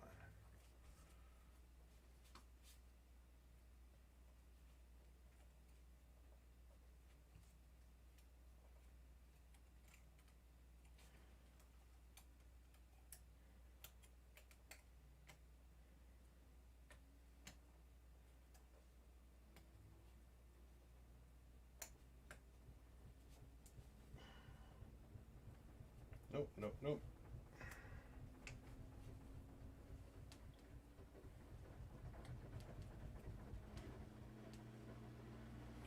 Top one is really snug, so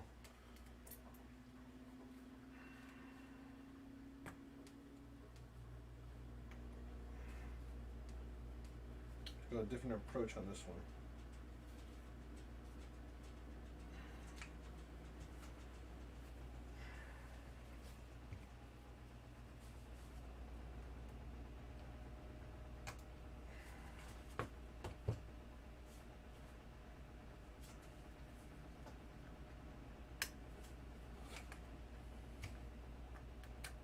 There we go.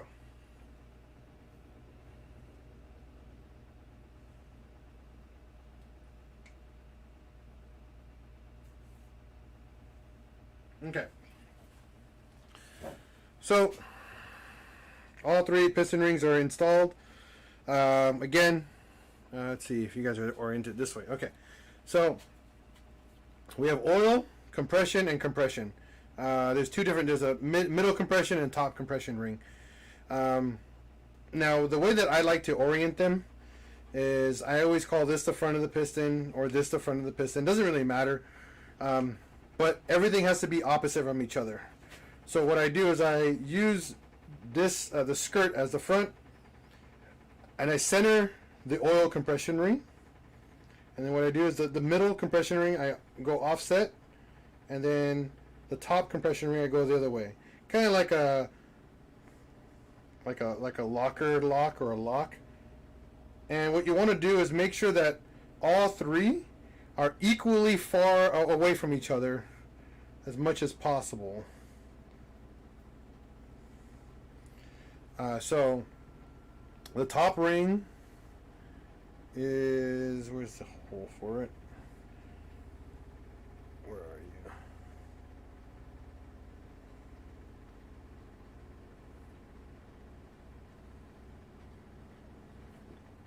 you? Okay, so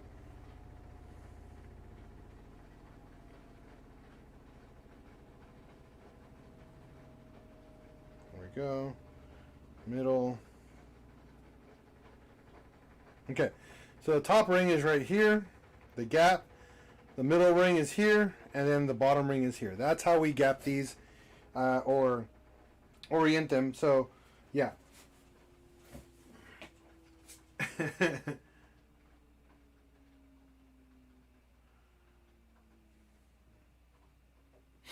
So that one's done. And then off to, this is number 6, cylinder number 4.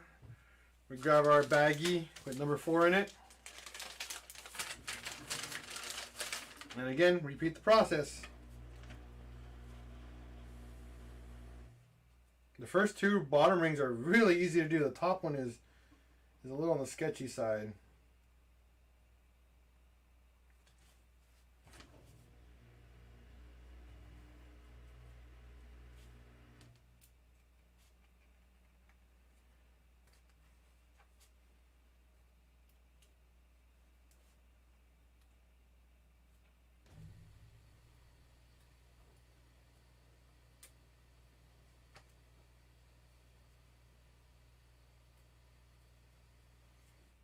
So like I can get the bottom one perfect quick. Yeah, pretty much. If you want to make it, if you want to generalize it, all gas engines work the same necessarily. If they're using 4-stroke, but yeah.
Alright, that worked even better. Alright, same thing. This ring in the middle. This one I scooted over to the side. This one I scooted over to the other side. Again, as far as away from each other as possible.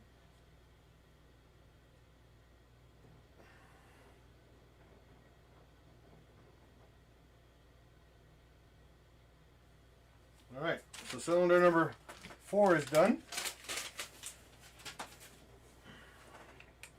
Now we're down to cylinder number 2.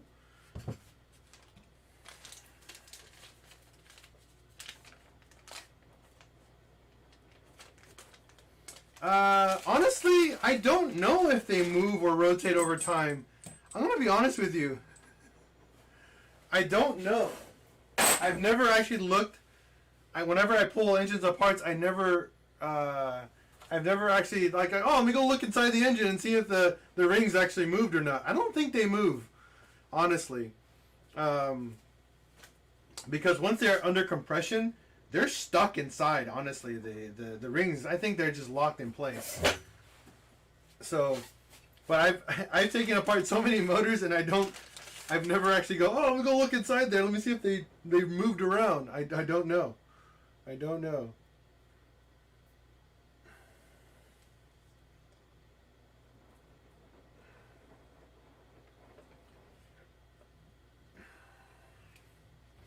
The good news is I have another motor that I got to tear down. That will be for us to look at. That'll be actually very interesting if that answers our question.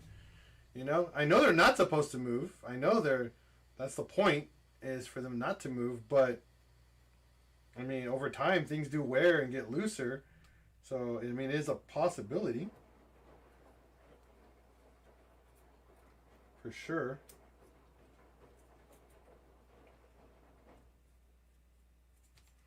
Okay, what I didn't want to happen just happened.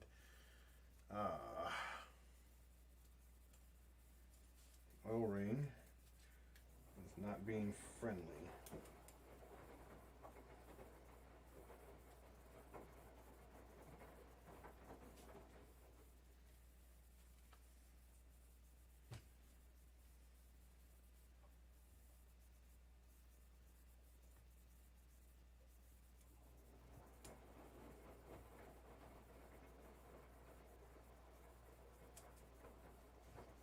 There we go. Oh, no. Stay in there.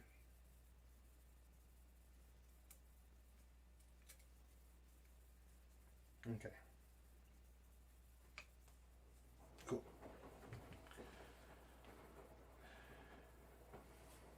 That is, again, Tara, that is correct. 100%. They should not move based off of compression. That is correct. But we need to look. we need to confirm our theory that they don't move. You know?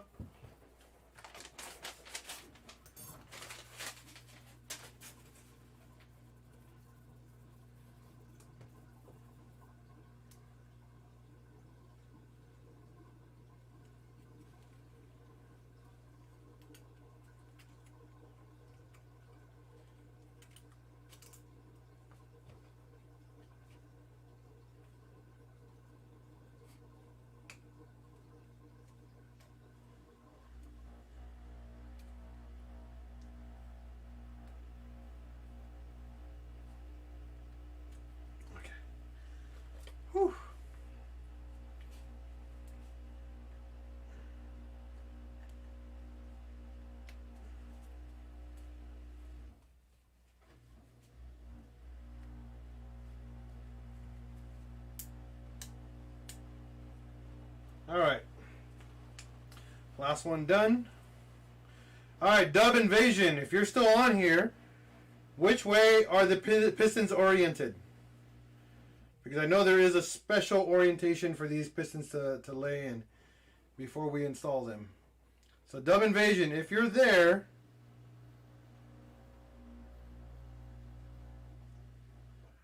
are you guys still talking about my dryer and my washer, guys? You guys are hilarious, by the way.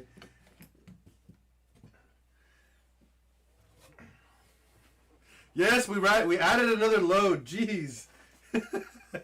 It's laundry week or laundry day.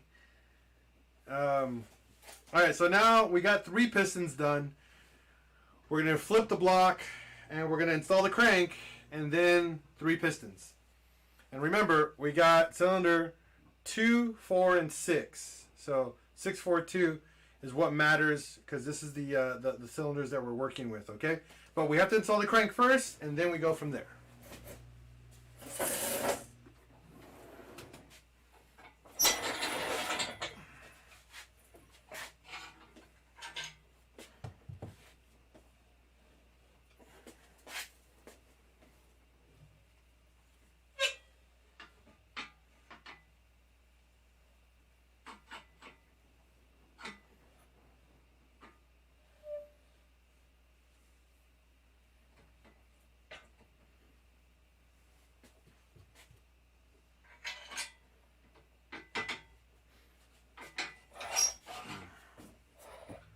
Alright, so we're going to turn the camera around so you guys get a better view of what we're looking at. So give me a second here.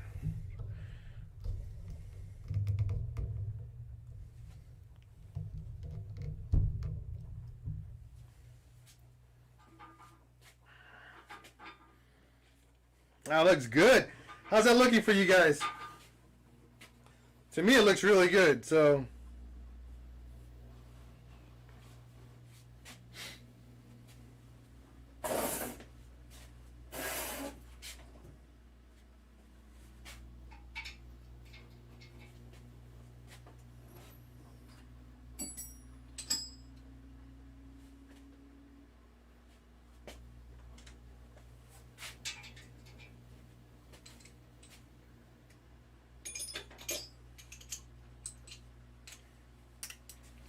Alright, so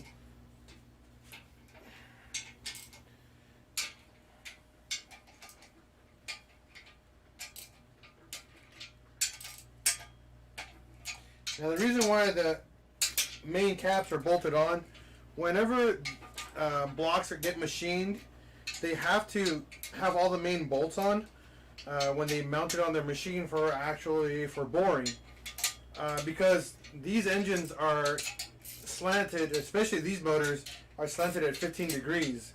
So you got to be able to orient the engine, mount the engine correctly, and what's it called? Be able to hone them that way. My block actually had to go to a specialty shop to get done for us as well.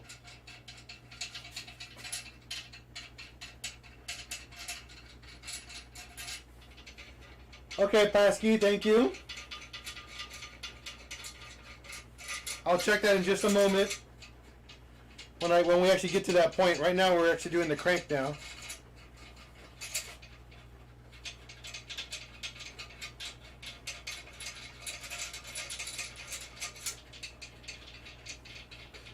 The thing that always worried me about these engines is how poorly they are oiled. They don't have oil squirters like a 1.8T does, which is very weird.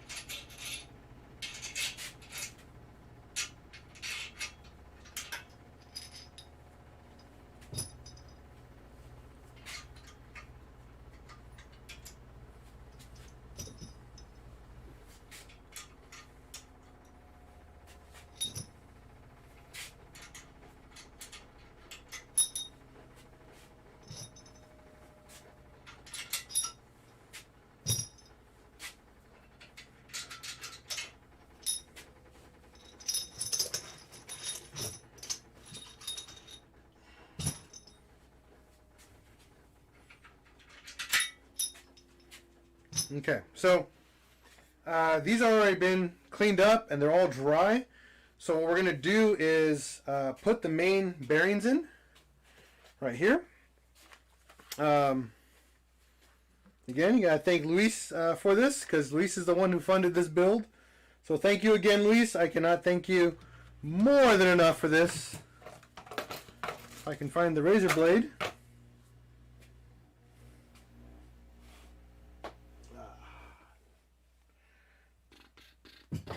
Oh, here it is.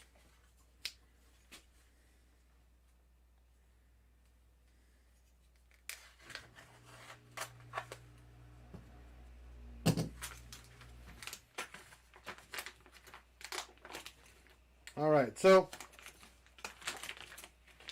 main bearings, depending on the type of main bearing you buy, some main bearings have a top and a bottom. Some main bearings are identical all the way around. So on these, on this main bearing setup for this motor, tops and bottoms are identical. You won't know the difference between a top and a bottom bearing. They're not labeled top and bottom. They're not oriented in a very special way. So that's a really good thing to know. Because on 1.8T's high performance, if you guys watched my previous build for Ian's, we got calico coated bearings, and those are oriented bottom and top bearings, as I explained in the video. So very important. Again, let's see here. Actually, I might be wrong. Haha. So there is actually there are differences. There is a bottom and a top bearing. See? I stand corrected right automatically. So instantly I just noticed it. So see the notch? One's on the right, one's on the left. See, this has a notch here. That's for the oil passage right here. See? I learn something new every day.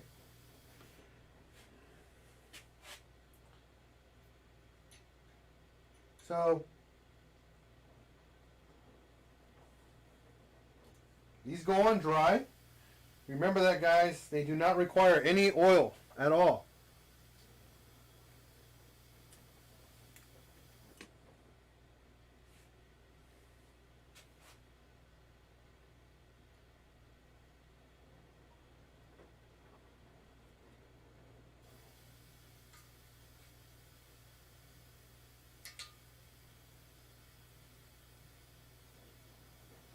Never use oil when installing bearings. Never, never, never, never.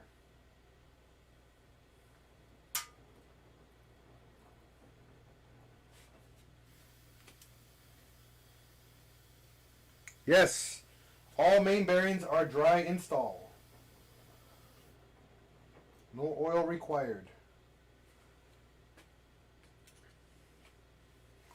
Where you put oil or assembly lube is on the top of the bearing, not on the bottom, right here. You do not want any oil on this area at all. That's always a dry installation.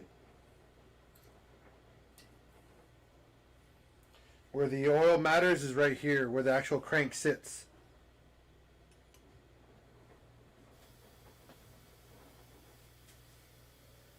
And that's it. You don't want it in any other location.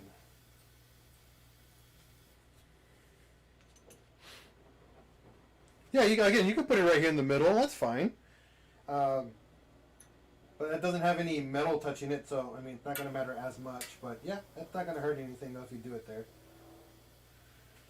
Okay, so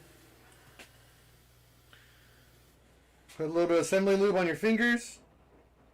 Not much. Very little goes a long way, guys. You just rub it into the bearing just lightly.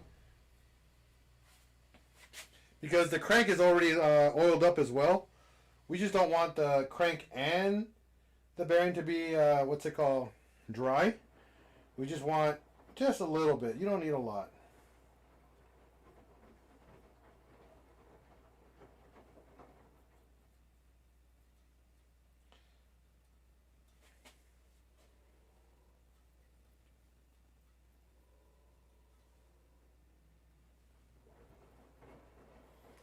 And the main reason why we use assembly lube, if no one knows, if someone knows why we use assembly lube, please post that in the comments. Why is assembly lube required? Not needed. It is required to do assembly.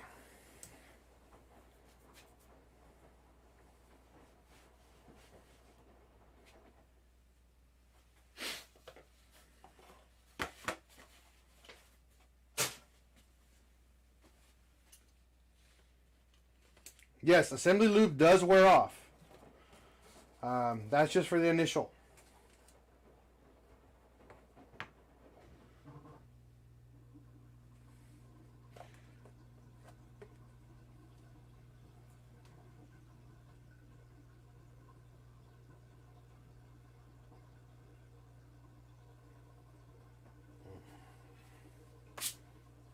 Okay. So, I gotta remember where we're at. So, this is where the water pump's at. So, that's where the crank is. Right? No. That's the front. That's a harmonic balancer. So, the crank goes on this side. Okay. I mean, not the crank, the flywheel. Okay. So, your flywheel's over here. Your harmonic balancer, your accessory belt's over here, because the water pump is right down here. So, on your crank, hopefully you guys can see that before I go. The crank here, nope, you guys can't see that. I'll just show you guys in just a second. Turn the crank around, because this sucker's heavy. Okay, so your crank's here. And then you take your time.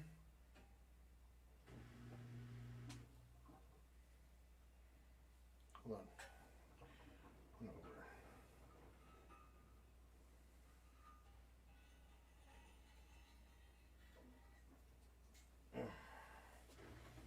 And there you go. Crank is mounted. So there's the crank in place. Sucker's heavy as all hell. This video will be up on the channel after we're done. I'm not recording it currently. It's just the stream. Once the stream's over, it'll be live for you guys to watch over and over. One thing you guys gotta need to learn: don't mess with it. What you want to pay attention to is make sure the main bearings are all flush. Good. So the next step here is to put our studs in. Luis, instead of going factory style bolts, we're going to use studs from ARP. So this is an upgrade. Okay, guys? For sure an upgrade for his VR.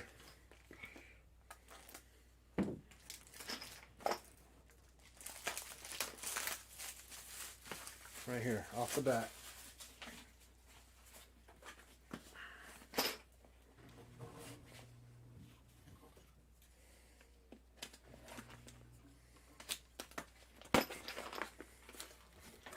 Now, we have to read ARP's instructions, because ARP has very, very specific instructions whenever you do any work on these, okay? So, let's see here. To ensure proper engagement, accurate torque readings, clean all threads in the block. Done. It's a clean block. Hardware, obvious defect, shipping damage, plus proper fit and length and dimension. Screw studs in the bolt. Screw the bolt. Look, this is again. This is why I love ARP, and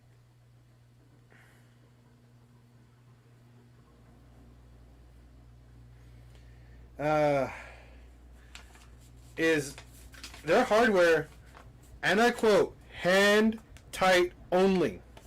The studs, not the bolts, not the nuts. I mean, so a lot of people never ever think this through. So what they want us to do is look for imperfections, if there's any issues with the threads, any type of inconsistencies with the hardware, any issues with them on top and bottom. There is a bottom and a top. If you see, the bottom here is solid and the top has an Allen port, so, or an Allen head. So we're looking good. They again want you to use their lube here.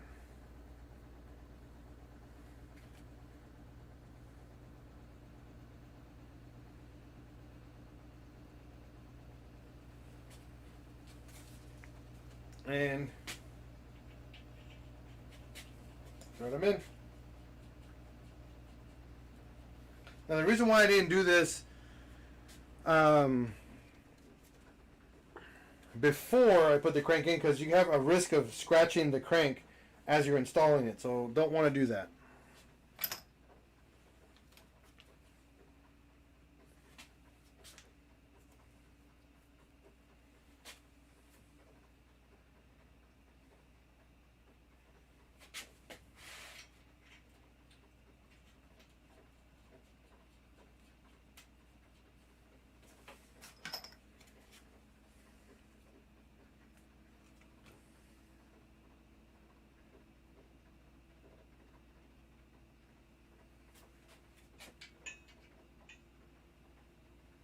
Almost put this upside down already. Ay, ay.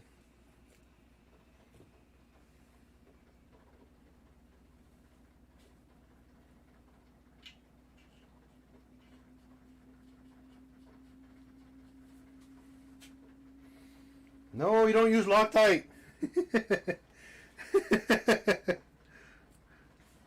You only use Loctite if you're tiny, and you use Loctite on a on reused hardware like Tiny does.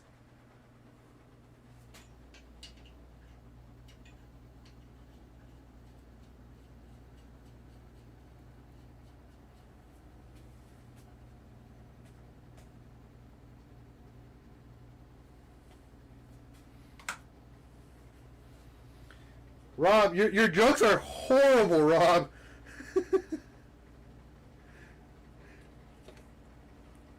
Are you just making them up as you go tonight, buddy?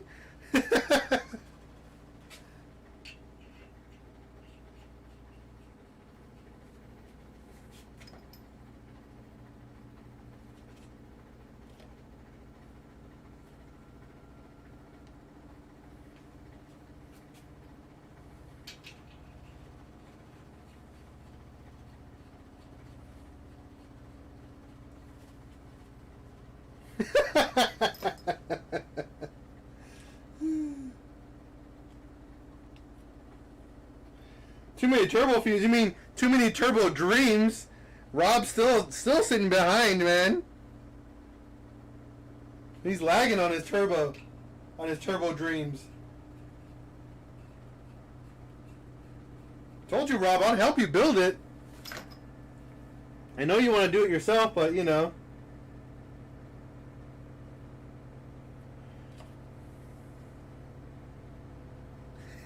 Falling asleep in your recliner? Yeah, you for sure are a full-blown dad, buddy.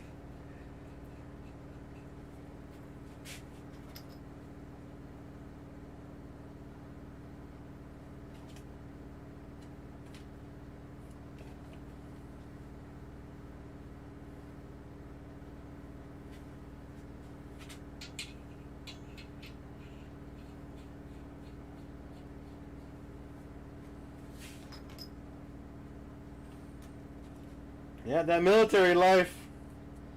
You're almost done, dude. You're almost done.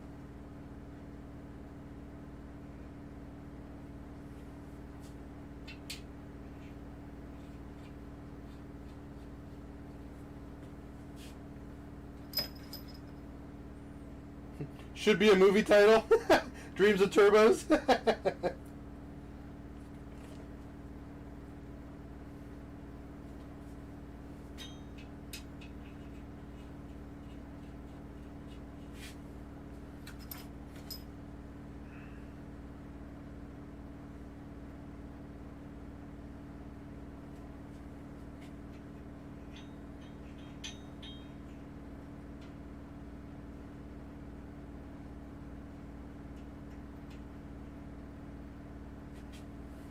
Oops. That's why it doesn't go in. It's upside down.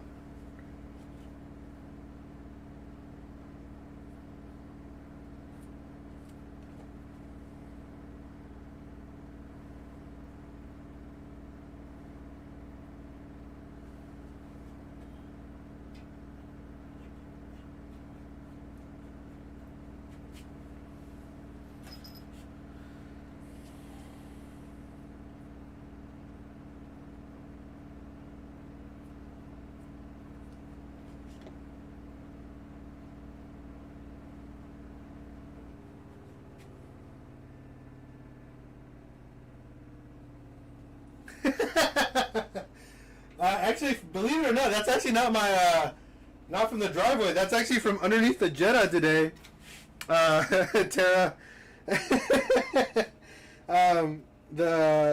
For some reason the Jetta, the Patreon Jetta, when we did the rear sway bar, the gas tank, or not the gas tank, the wheel well is extremely dirty. And that's the back, that's my back. And I was about to change my shirt to work on this tonight, and I'm like, nah, I'm gonna let them show. I'm gonna show them that I've been working today. I've been working all day for you guys.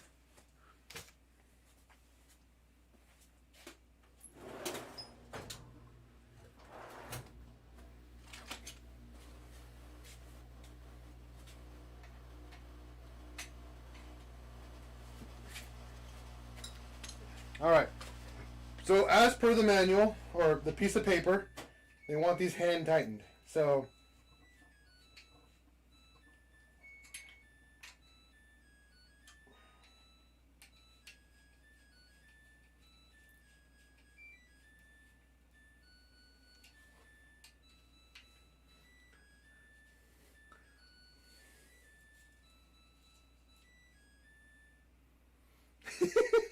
no, my wife doesn't make me use a different washer.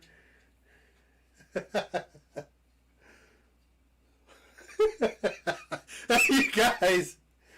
Yes, the wash is done. At least you guys are entertained with that.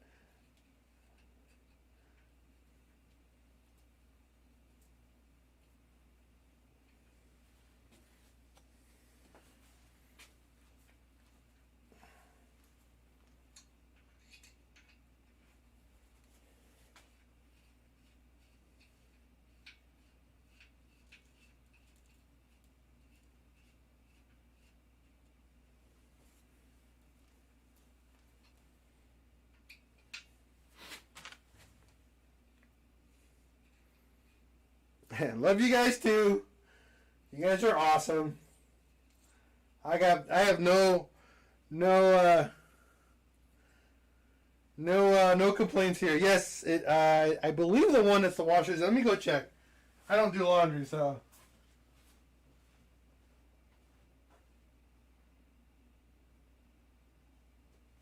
No, it's a Samsung. They're both Samsungs.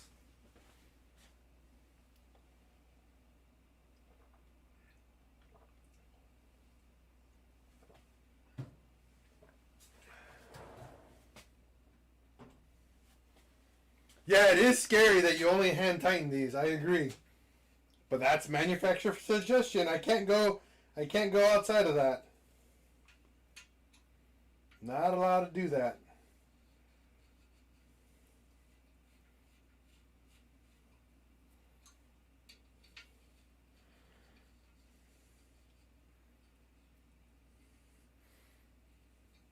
What? Yeah, I'll build an A4. Thank you, Landon. I appreciate that, buddy. Thank you.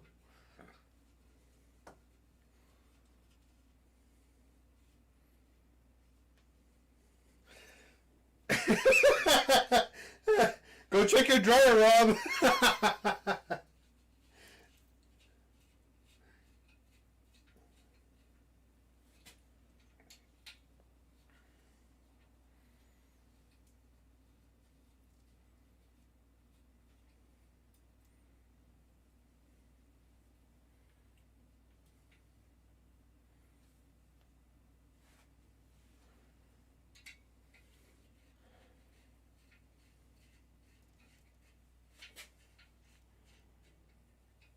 All right. Whew. Again, Landon, thank you so much. And again, like he was stating, would you ever build an A4 with a 1.8T? Yes, I want. Actually, that's another car I want to build. It is a project car I have in mind, but I want to build it a little differently than most people. I want to actually lift one. I want to lift it, and I want to off-road an Audi A4.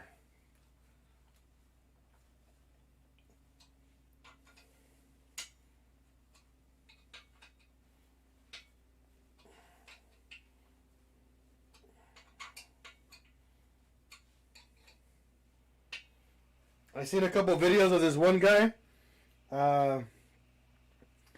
This one guy who has an Audi A4 lifted, and it looks epic fun to drive.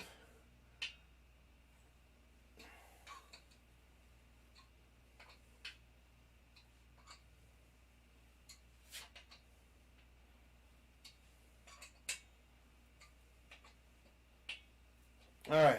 Whew.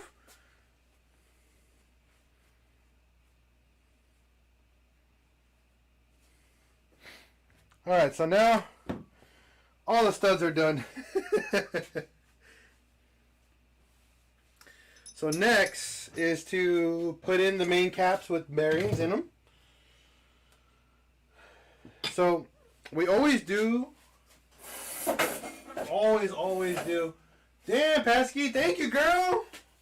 Man, I made $10 a night. I am stoked. So on the main caps, we always have to put them in order. There's actually an order to all the main caps. Since again, we have to make sure we're in the right order. So as we take them apart and put them back together, let me find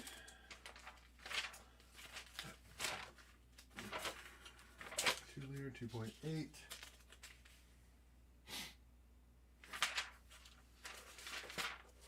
Let me see if I can find the main cap orientation. Ba, ba, ba, ba, ba, ba, ba.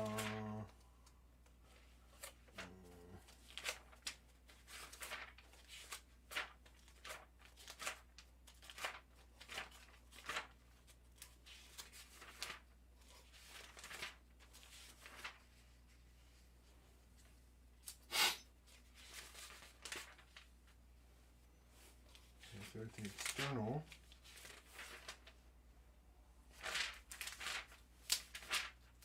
It's usually a breakdown for the orientation of the pistons and rods.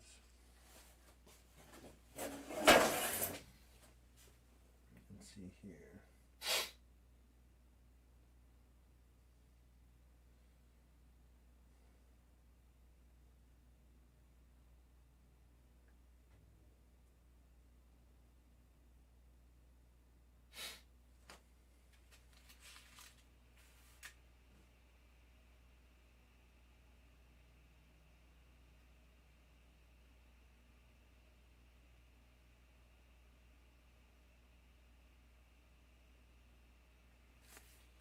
Okay.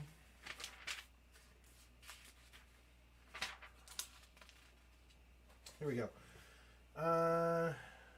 So where the flywheel at is number 7. So I mean not the flywheel, but the crank ring right here is number 7. So we take out all the old ones.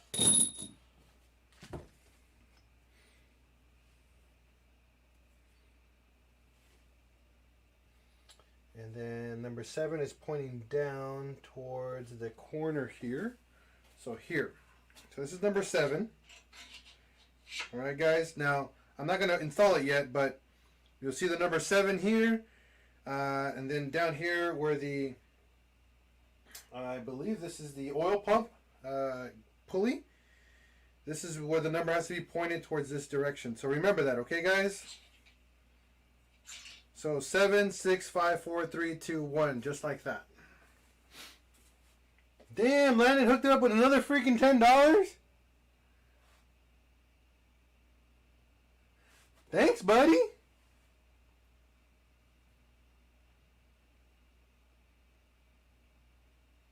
All right, Tara. Have a good night.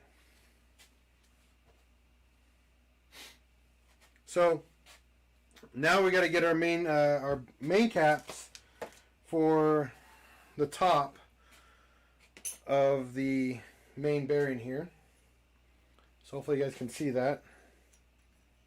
So again, they go on dry, just like that. Make sure they're flat on both sides here. So they have to be flat on each side, and then they're dry. You can add a little bit of assembly lube here, but not on the bottom, okay? Damn, Pascal hooked it up with $13. Jeez! You guys are crazy tonight. I never get money like this. Usually you guys buy stuff from me. But I appreciate it. Thank you, thank you, thank you. And then we go down here.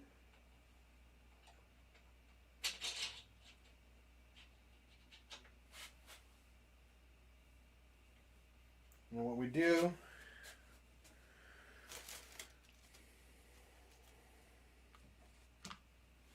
for these guys, where are they? Here they are. They give you a nut and a washer. All right, guys?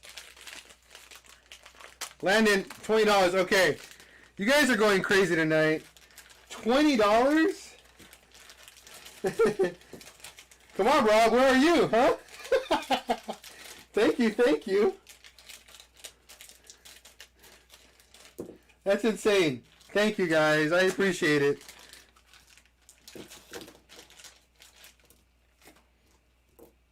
So they give you a nut and washer. Okay. Now they're triple square, so you guys have to find what we call not triple square. They're 12-sided. I use a 12. It's a 12 millimeter socket, but it's a 12-point socket. All right, guys.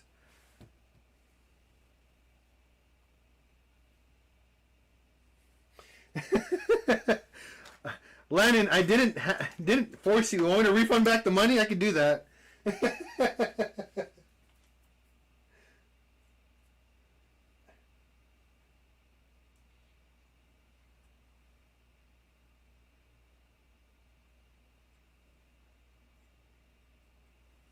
So, yes, there is an orientation on them, and I'll show you guys again. On main caps, let's see here. Main caps. Ooh, I almost forgot. Before I forgot. Oh no, I almost forgot completely. Thrust washers.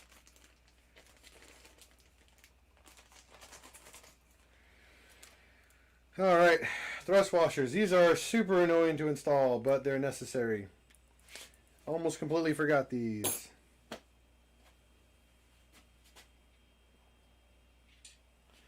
So, thrust washers. Let's talk about thrust washers. Since I almost forgot them completely.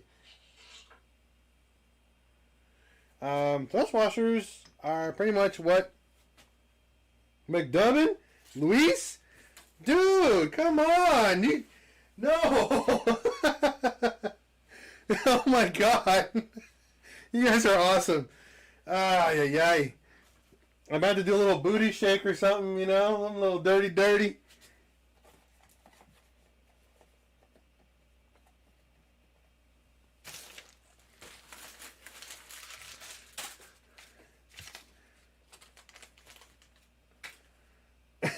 You guys are awesome. I don't want to get emotional because I'm working and this is important. There's an engine I got to work on. Okay, so I have to pull the engine, the crank back out. I have to put the thrust washer in. There's a thrust washer that has to go in this spot here. And so I got to pull this crank out nice and slow.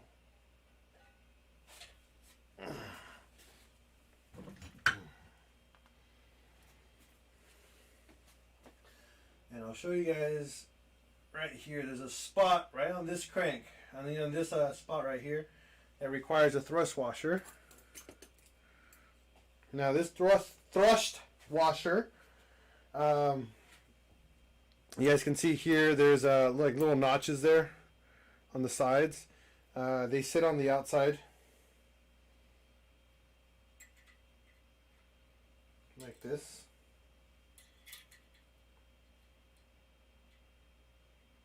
So what I do is they're going to fall down if you don't put some assembly lube on them.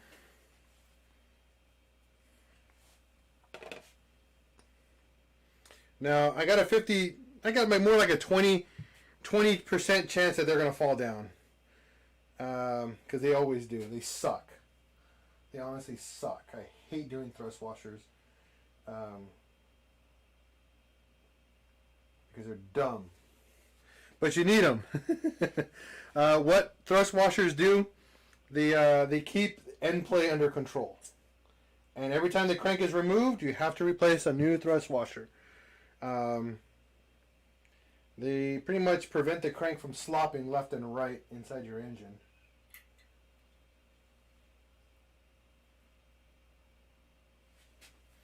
So we use the assembly lube to make it tacky.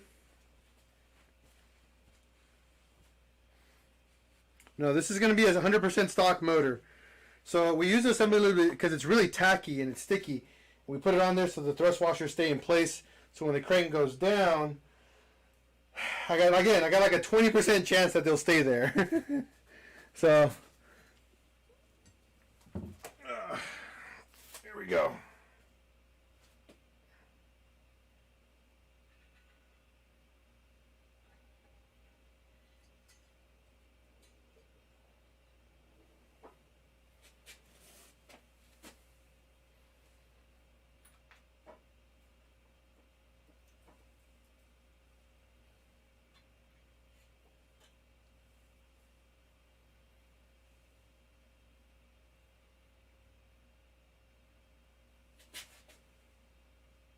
And one fell down.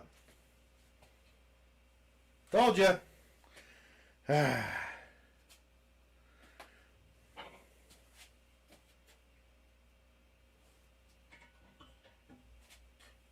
Yep, it fell down.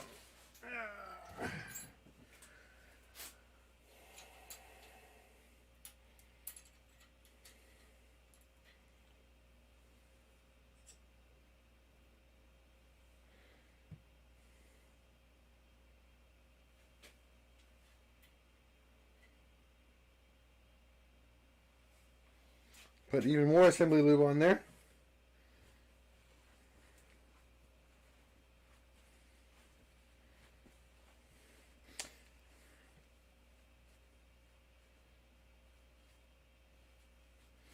No, well, there's two thrust washers for the bottom, and then two thrust washers for the top. The top ones are on the matching main bearing. Where is it? There you go. So this is the matching main bearing. You'll see it has the notch for the second set of thrust washers right there.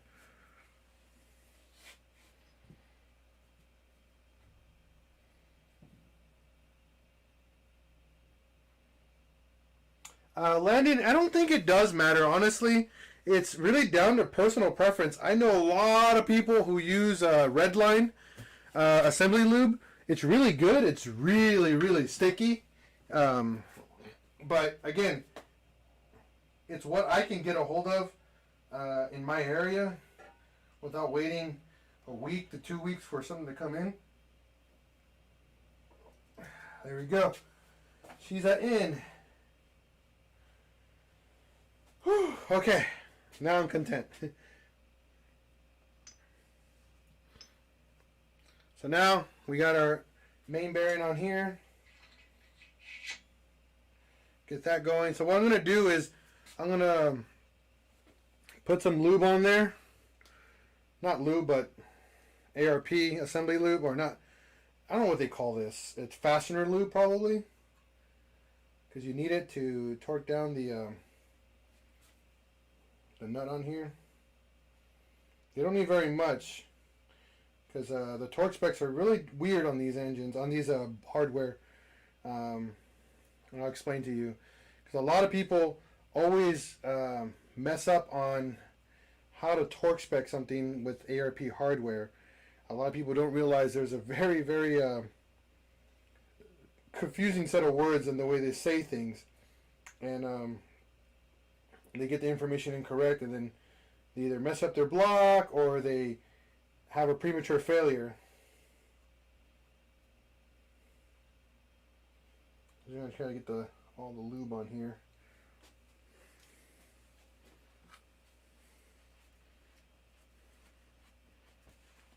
Okay. I'm going to read this really quick for you guys. Loctite may be used if a permanent mounting of the stud is preferred. Okay, not required. However, the fasteners, okay, these are the fasteners, okay, not the stud, but these are the fasteners, aka the nut, have to be torqued prior to Loctite setting up. Remember that. Lubricate studs, threads, washers, all that stuff using the assembly lubricant. Okay. Now, everything else is pretty much whatever you want to do, but this is what matters the most right here. Number 6, preload torque recommendations. You follow the recommended torque sequence to tighten the nuts in 3 equal steps to 60 foot-pounds. Okay? Understand that. 2 60 foot-pounds. Okay? Not 60 foot-pounds. So what you do, if these were head studs, as per the assembly on here, there's no, what's it called? There's no, 90-degree turn on this. This is just 60 foot-pounds and call it done. I don't see on here where it states to, quarter turn or anything like that. This is just saying the sequence, okay, which is in the order that you do it in. On a crank, pretty much it goes in to out or out to in.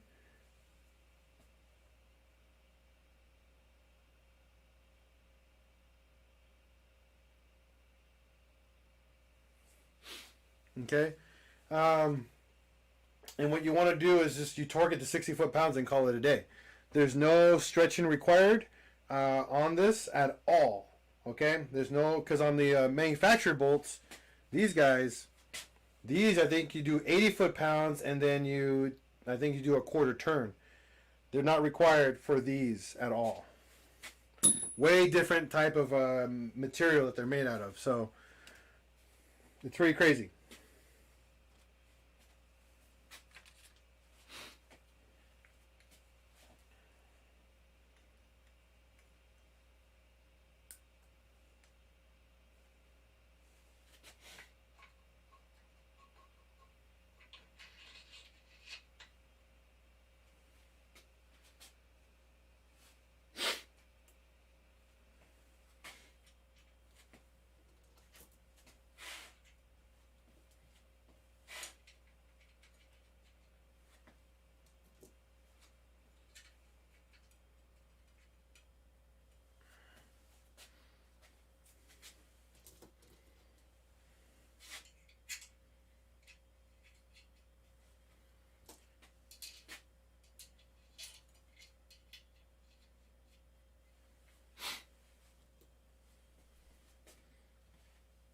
Okay, so now we're here at the part where we have to put the new thrust washers in on this one.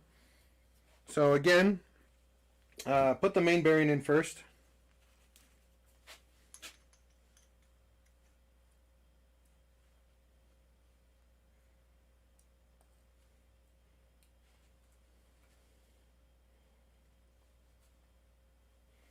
Okay, and then what we're going to do, JB Weld,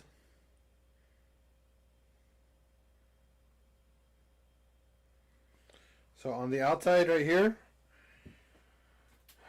we're going to put our new thrust washer in here.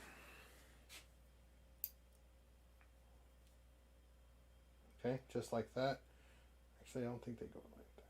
Hold on, let me check.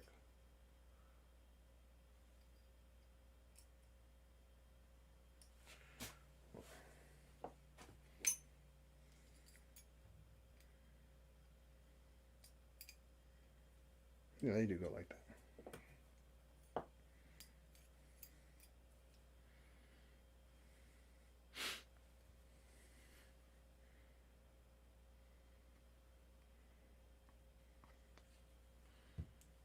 Again, the only reason why I use Assembly Lube right here is so this stupid thing doesn't fall. Because they're stupid.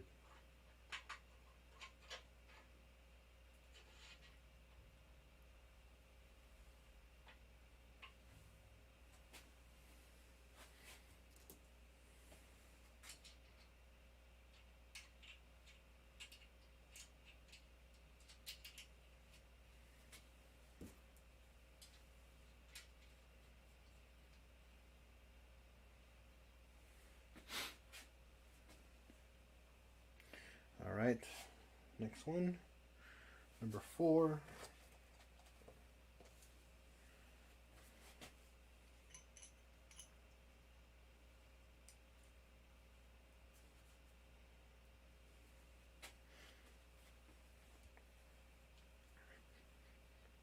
What's going on, Shane? Thanks for that thumbs up, bro. Just a little bit of lube on that. Put back number 4 in there.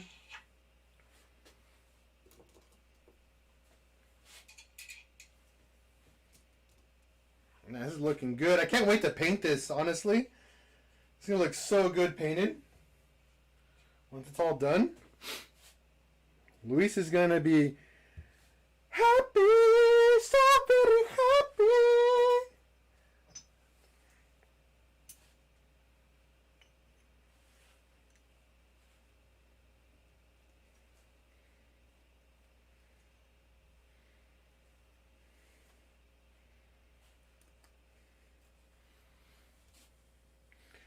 Luis, I think, is gonna paint the have me paint the engine just like a satin black.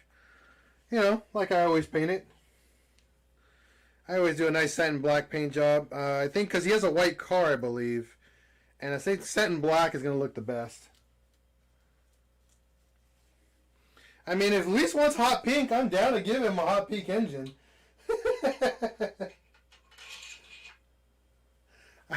I I have no argument there. It's just Luis has to do that. Has to agree to that, not me. That's not my choice. I am so down to paint it. I like wrinkle black, but wrinkle black flakes very, very, very quick. It's a really poor adhesion paint. Especially on a block. You don't want it on a block. You can probably do it on a valve cover, but not on an engine block. It's because the heat ruins it really quick. You got to have it powder coated. And I'm not going to send a whole block to get powder coated. I mean, I can. But I don't want to do that. It's just too expensive and just not worth it.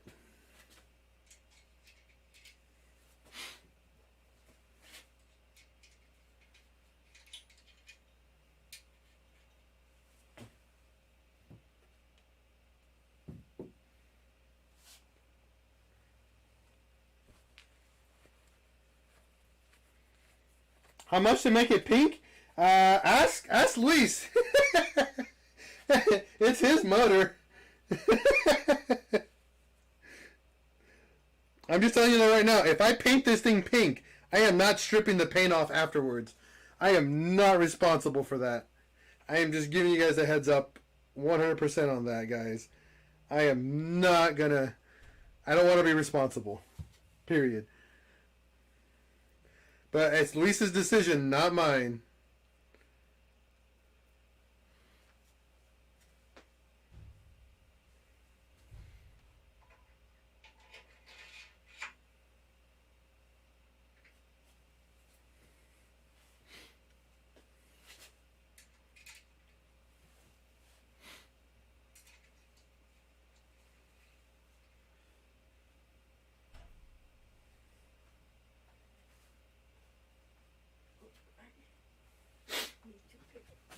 Okay.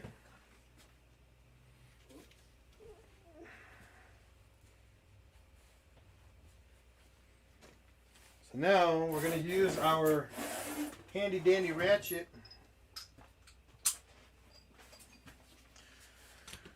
to do. We're going to work our way from the middle out, going a couple turns at a time. This is the annoying part about this, because you can't go all the way down on one side, because what's going to happen is going to snag, and you don't want it to snag on a corner and then bind on you. The good thing is that you don't have to go very far down.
All right, so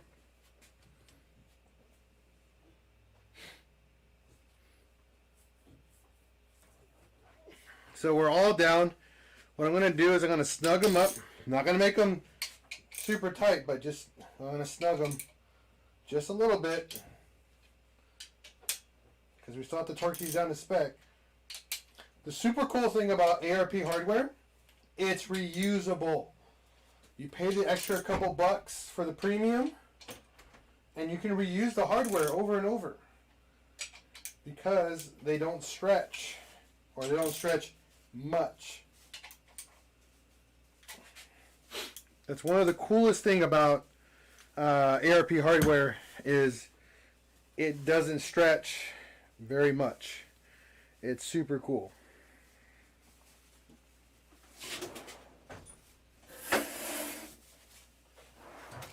All right, so moment of truth. Torquing this sucker down to 60 foot-pounds. Outward in.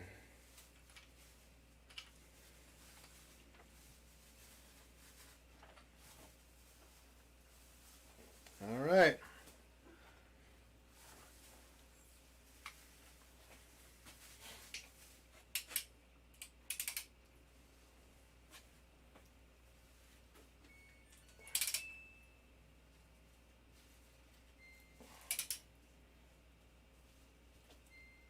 Hold on. That's not clicking.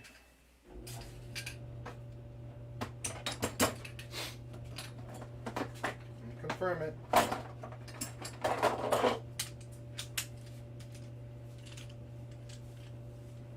Made me uncomfortable right there.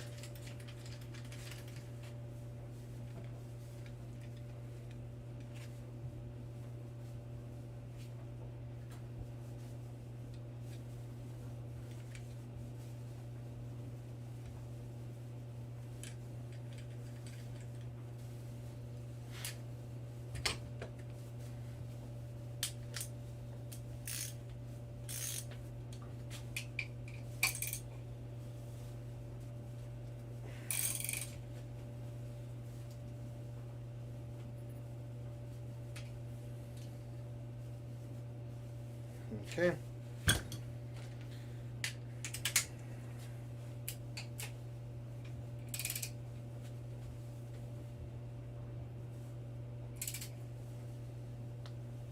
There we go.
one.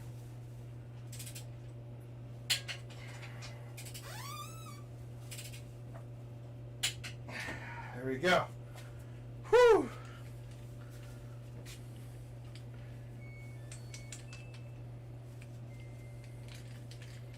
Hey, Andrew. All right. Crank is set to 60 foot-pounds as per the Bentley manual. I mean, ARP hardware. Not Bentley manual, but the ARP hardware instructions. All right. So now, crank is installed. It's done. Oh, man. So, next step now is the 3 rods that we set up. Now, we're going to turn this around because that's what we got to do the pistons. So,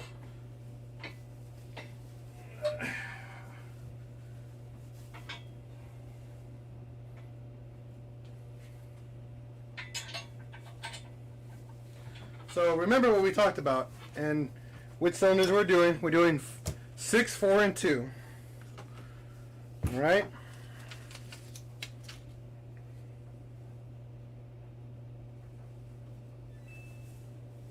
Nice, Jason. Congrats, man. It's not that hard. Honestly, heads are really easy to do. Congrats. I definitely appreciate the comment for that. That's really cool, man. Especially that you did it all on your own. That's what matters. So, whew, I am slightly winded. Alright, we don't need the boxes to any of this stuff.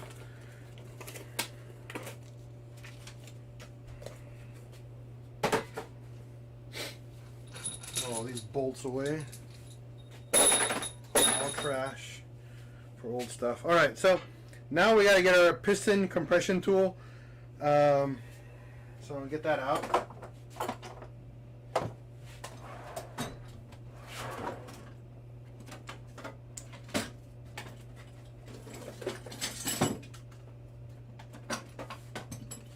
And our mighty hammer.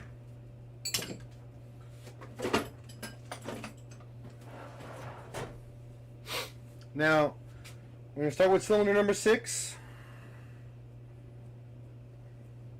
And remember, these 2 notches on the rod, they have to line up. If not, your rod will never seat correctly. I have the cheap OEM one from AutoZone. It works for me. I mean, it's just a pain in the ass to use, but it works. You know, I paid $20 for it, and it's never given me a problem. I've done, I think, with this one that I've had right now, I've done like 5 motors with this one already. It's a good tool, but it's super, like, again, super cheap and not the most reliable. But it works. Again, that's the whole point of PincheAls Garage. Just so you guys know that. It's supposed to be on a budget. You're supposed to be the average Joe. I don't make a lot of money. You guys don't make a lot of money. Probably you guys do. I could be very wrong. The whole point of my channel has always been anyone can do it. Period. I give you guys the confidence, the skills, the know-how, and you guys do it. That's all that matters, man. Just do it. I do have the the valve compression tool. Yes, I have that. You need that for this engine. What I do to prevent any damage to the crank is I always rotate the crank, and which I can't. And what I do is I put a rag. You can't do it in this one, so we'll figure that out in just a little bit. Now we got to figure out orientation right now. Hold on. Piston orientation.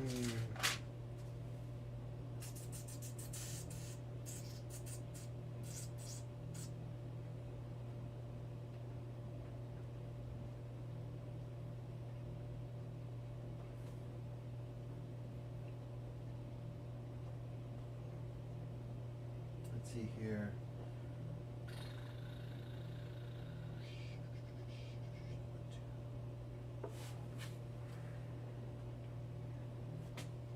No. This is the flat spot.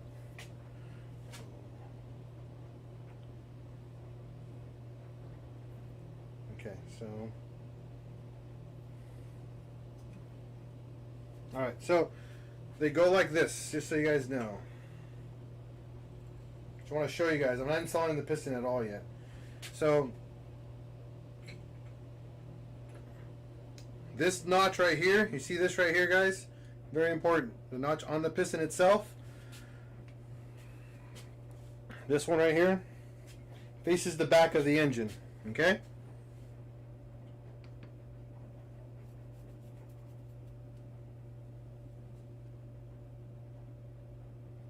Would I say getting the Bentley manual is important? It is required, not very important. It is required to do any type of big repair work on your VW. I will repeat that as often as possible. If you want a Bentley manual, Landon, stay on the channel for a while. I'll give you a link to download a full digital copy for free for you. All right? Because we all need a Bentley manual. I don't care who you are or how good you are. You need one, period. And I can give you a free one.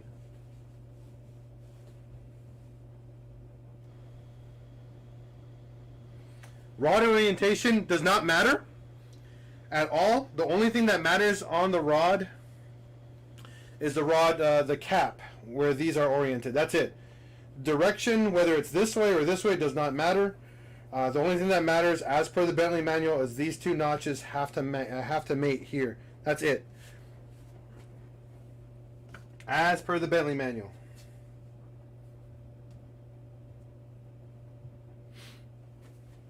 All right, so I'm gonna take this back out, and now we're gonna grab my compression tool. Make sure all the rings are out of the way.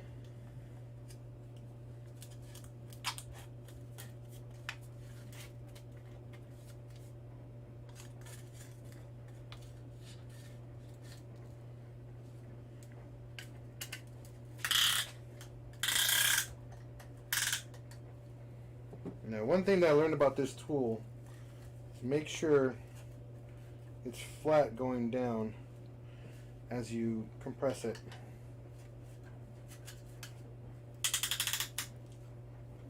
And then see, if you look inside here, it's kind of already offset. It's kind of like at an angle.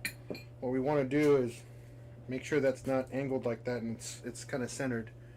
You hit the nail on the head, but people that watch your channel are a genuine car lovers who do it if they had $100 in the bank out of $100,000 in the bank. It's a love of VW, and it shows that you can. I have a link for a PDF Bentley library. Awesome, dude, Shane. If you have a link for a bunch of them, please give me it. I need all of them. I read that stuff while I'm pooping. That's like my reading material. And Andrew, yes, the whole point of this channel is for everybody. Whether you have a little bit of money or all the money, we all love to wrench on our cars. But at the end of the day, it's the people that honestly have the lower amount of money that need the help the most. Because honestly, most people that have money don't care. They end up just going to a shop and having their work done for them, you know, and they just don't care. People who don't have any money tend to, how can you say this, be more adamant and willing to learn how to do repairs. You know, not saying that they won't, but a lot of people are scared. And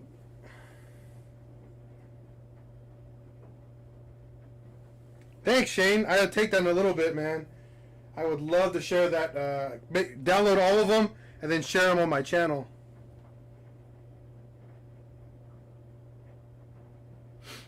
And again, people with money are always going to be like, just go pay someone to do it. People without money or without the confidence or the willingness to learn are going to look. They're going to rely on YouTube for everything. YouTube is such an amazing tool, especially now with Corona and staying home and stuff. You know, people got time to learn some new skills, and fixing and repairing cars is a really good skill to have, even if you're just doing oil changes, honestly. And learn how to maintain your vehicle just normally. All right, moment of truth, guys. And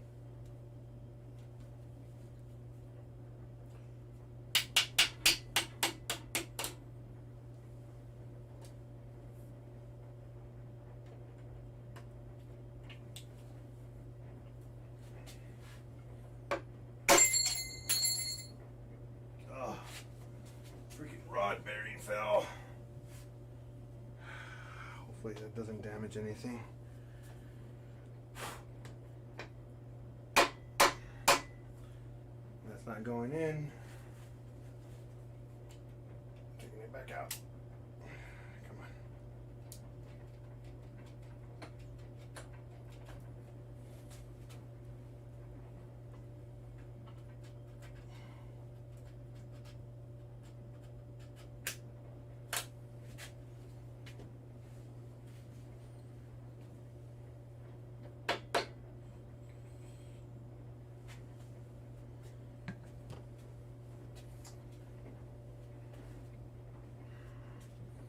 Hopefully that didn't damage anything. I don't see any scratches on it, so pretty happy with that.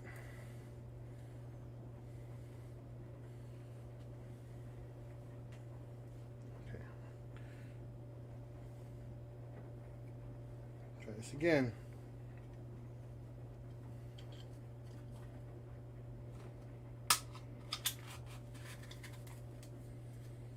I'm going to go a different way and keep it about halfway up.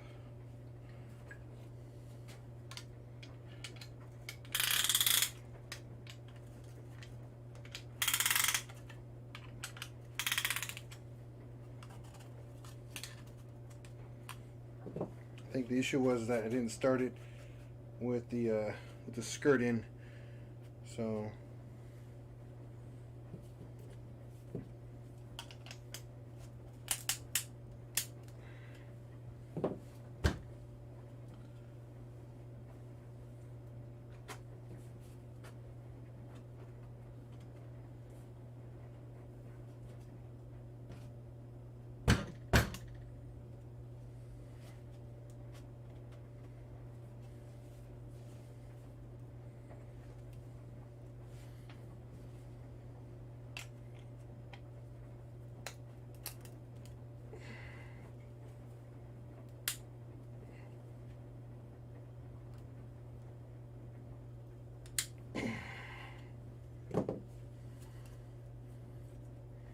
okay.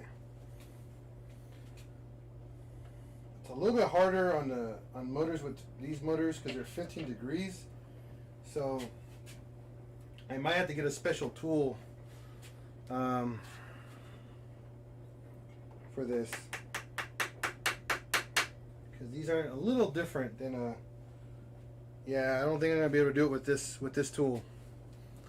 And the main issue is because, again, the engine's at a 15-degree angle, and I don't think you can do it with this style compression tool.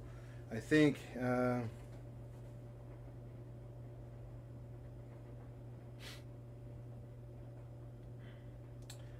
Scott, how can we do it by hand, buddy? Explain. I would love to do it right now because I don't want to damage any rings.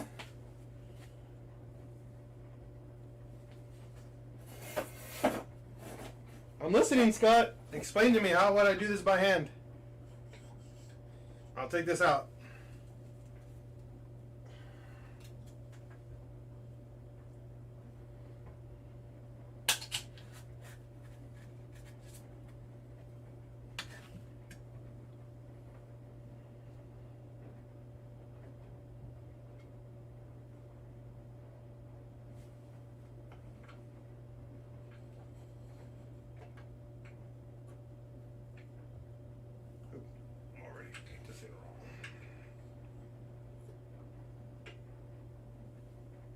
I need to know how this is going in without any tools.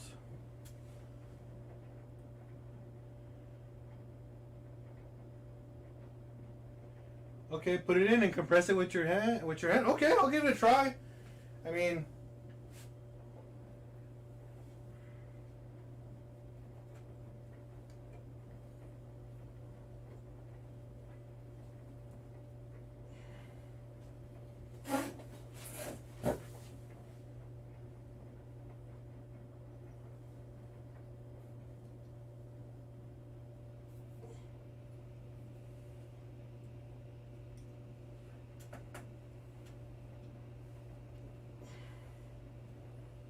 unless I got the weakest hands in the world, I can't do it. All right, Landon. I mean, not Landon. Scott. I can't pronounce your first name on there, Scott. So.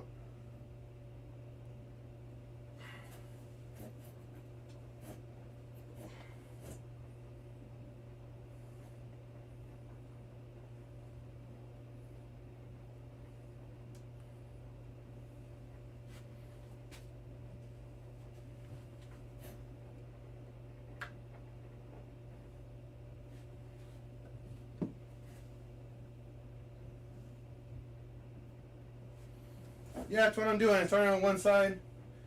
I got it down. Started. To make sure these piston rings don't move their orientation too much.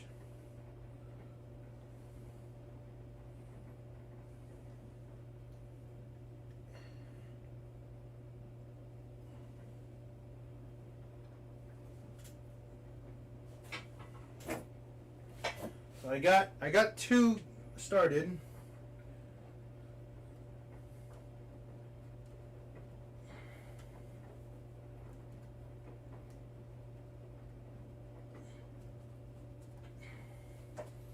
Man,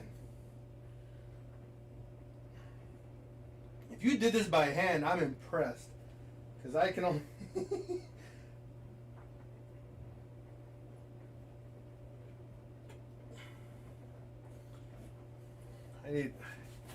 hold on here. I think I got it, but my tips of my fingers are hurting.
There we go.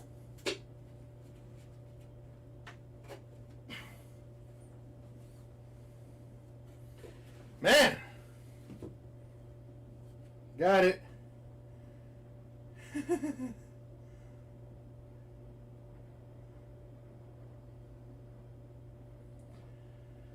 Whew. Talk about stressful. I'm gonna double check. Yeah, I got the oil ring pretty much started from the back and then walk it corner to corner and go down and down. Man, Scott, that's impressive.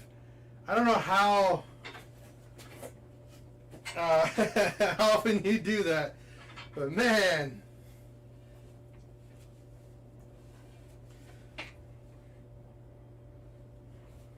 So now we're gonna turn this. So I gotta turn the piston turned a little bit, so I get a really long flathead here.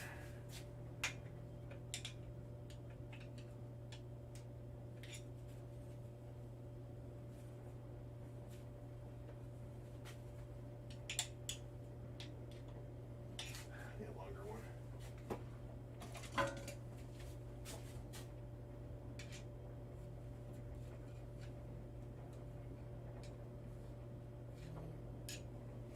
All right.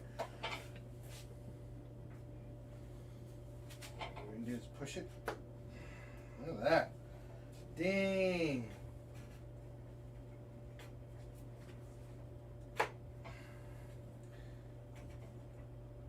Okay. That'll work right there.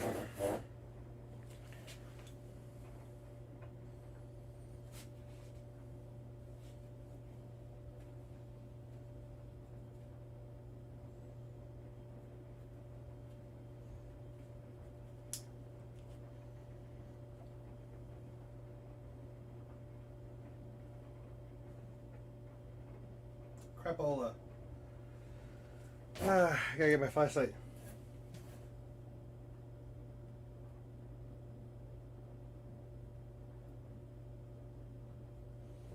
Yeah, you from Jamaica, Scott? Nice. An island man on here. I love it.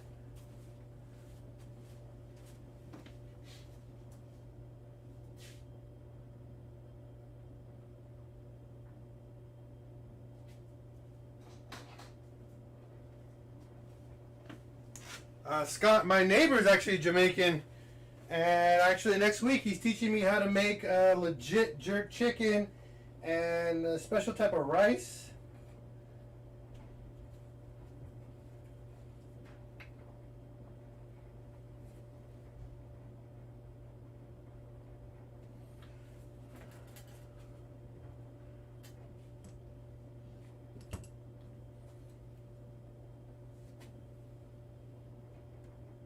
Okay, there's the notch. That's what I'm looking for. Make sure that rod is getting that notch correct. Because I forgot the orientation of the rod. So, here we go.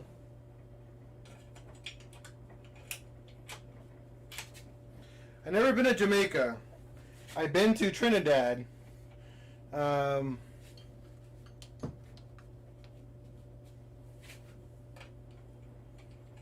I'm going to be making more than just jerk chicken. I'm going to be doing...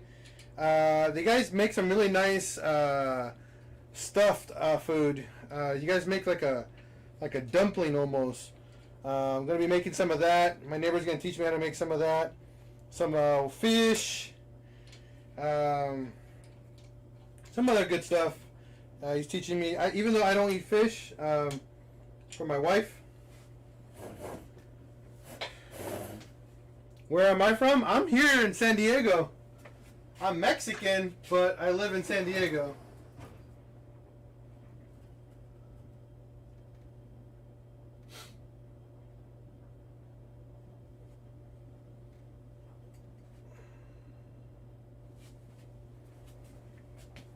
And then we're falling into a small little issue. Because of the rod, we have to make sure the rod goes up. So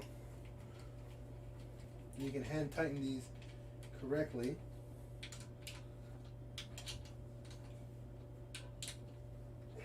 Okay.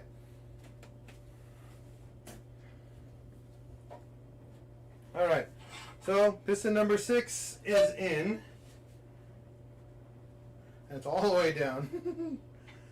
Now we're going to go on piston number 4.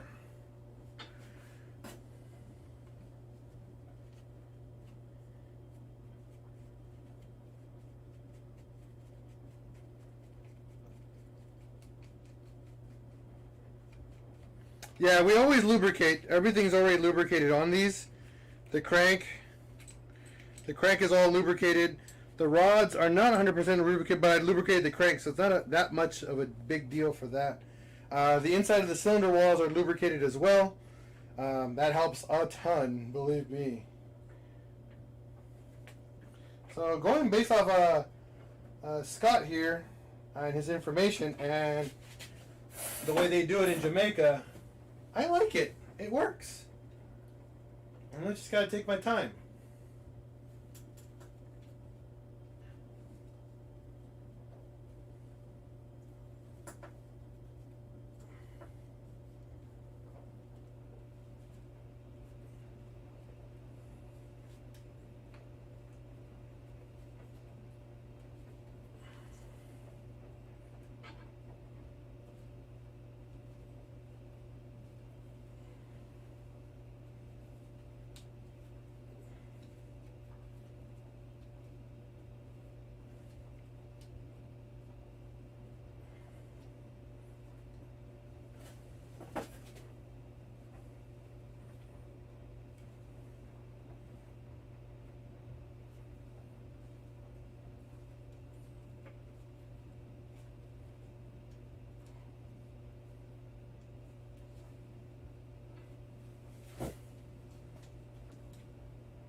This.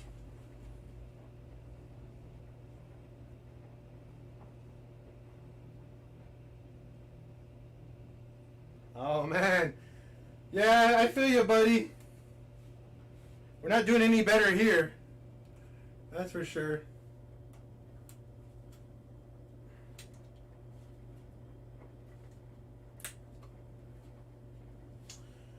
Are you freaking kidding me? Oh my God. Alright, I'm gonna go buy the tool. Because the oil ring just broke. I gotta go buy it. I owe you an oil ring, a full set of piston rings, but the oil ring just snapped. I'm not gonna do anymore. I'm not gonna do this anymore. I'm gonna go order the tool. Oh my God. This sucks. Luis, I'm sorry. I'm not doing it this way anymore. Scott, you're probably a master at this, but first time I did it, I snapped it. I snapped the ring, and I can't do that again. I can get the ring here pretty quick, but I'm not going to do it again. That's it. I'm going to stop there. That sucks, man. It's okay, man. It's not your fault. Not your fault. Not your fault at all. I'm going to order another ring tonight and get it to you tomorrow. I shouldn't take that long and then finish the build. I got to find the tool for it. But that sucks. Not doing it again, that's for sure. So we're going to leave it there at that. We're not going to try this again. The good news is that it's pretty straightforward, guys. I don't want to... I'm just going to buy the tool. On a positive note, pretty much, you guys got the gist of pretty much how to install pretty much your crank, your rods, and your pistons. That is what matters. So, I'm gonna, hey Luis, I will order it. It's my fault. Don't worry about it. I don't want to risk it anymore. So, I'm gonna order you a replacement ring tomorrow. I can get them locally. So, exactly, I'm going to need the tool for the next motor. I might as well be positive about it. But I want you guys to see that, you know, not every method is guaranteed to work. Scott, not calling you out in any way or giving you any disrespect. It's just I'm not skillful in that manner to do that. You probably had a lot more practice than I did. Again, thank you anyways for your advice. I definitely appreciate it. I didn't think I was actually able to do it, but I did it. And again, my fault for snapping it, but it's no big deal, guys. All right. So, I'm gonna order a replacement ring set. Next time you guys see the video, next week, I'm actually off for 4 days. So this whole block will be done next week. All right. I'm gonna paint this, and so you guys can see the final paint job before even it's all together, because I can paint it still. Just got to mask off a bunch of little parts here and there. We're gonna be cleaning off all the other components that are external.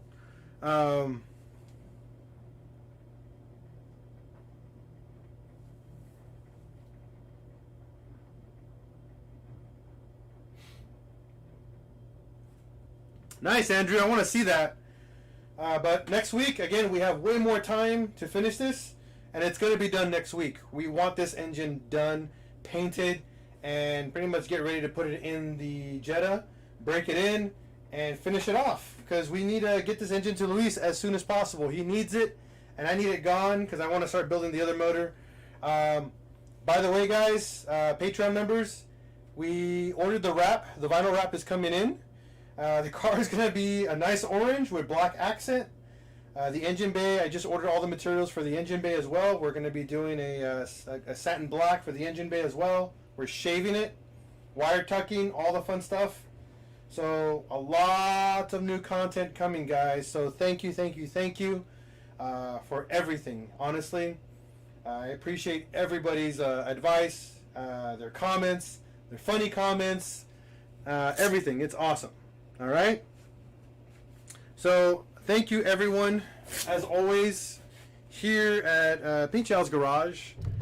Here, let me get you guys over here. So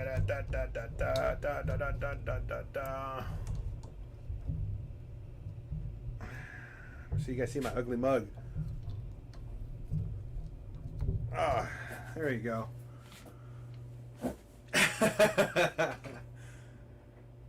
You know, might as well look at me in all my glory, as good as possible. I'm gonna take a sit because it's been a long day. Number one, I've been working on the Jetta since I think 11:30 until now. It's actually 10:30. It's actually not that bad.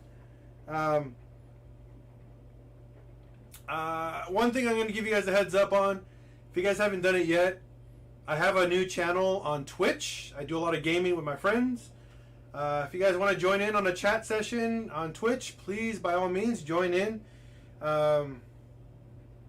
So I would love for you guys to join on to Twitch. Maybe we can play online together. I've been focusing some time with my friends because it's been a while since I've been having fun with any friends at all. Again, with COVID.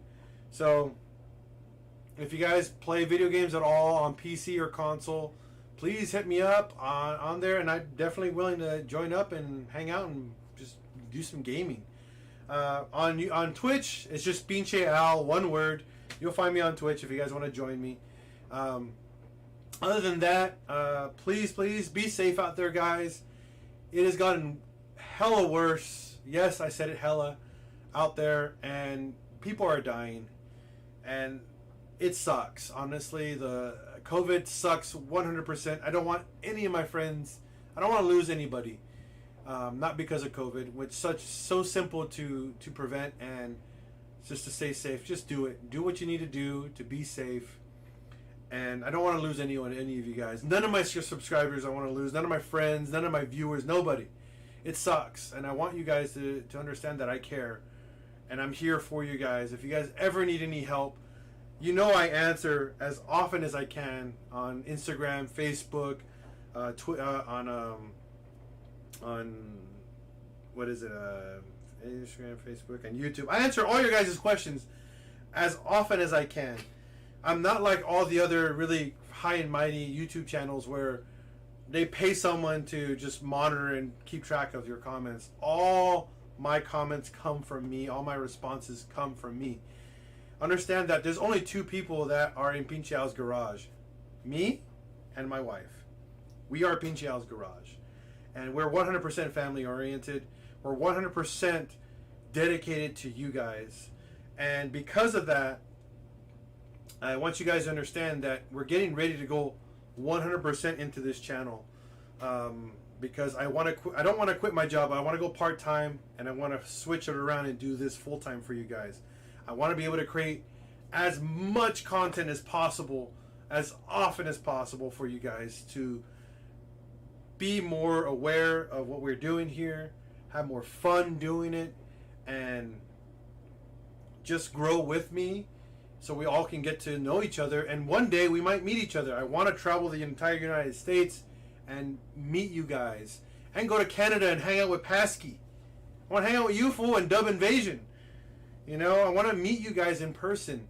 I want COVID to be over because I want to be with you guys. I want to make new friends around the world, besides through this digital world that we live in right now. So, as I say this now, and I will always say it, be safe.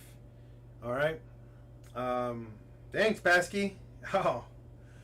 All the donations that are coming on right now are actually going to be put towards the new Indiegogo that we're doing to fund PincheAls Garage full time. Actually, very, very soon.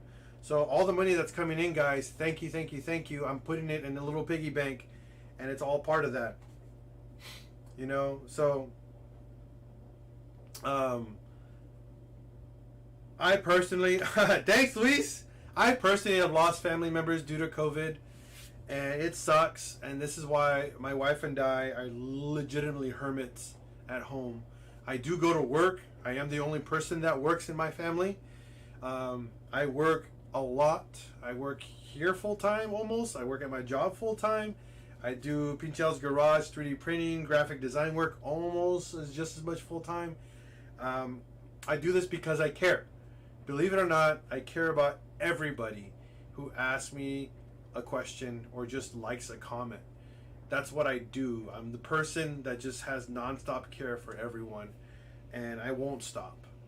It's just your guys' comments matter so much to me. I read all of them. I mean, you guys watch me. I read every single comment you guys have been posting.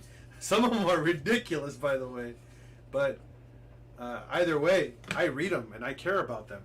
You know. So, again, be safe out there. I love you guys with all my heart, from my family to yours. We love you. Be safe. And as always, here at PincheAls Garage, if you see the Durber on the road, give him a thumbs up, give him a deuces. Respect one another. This world won't be amazing without you guys respecting one another and caring for each other. And the VW community is what we do. We care about each other. And we want other communities to understand that that's what we do.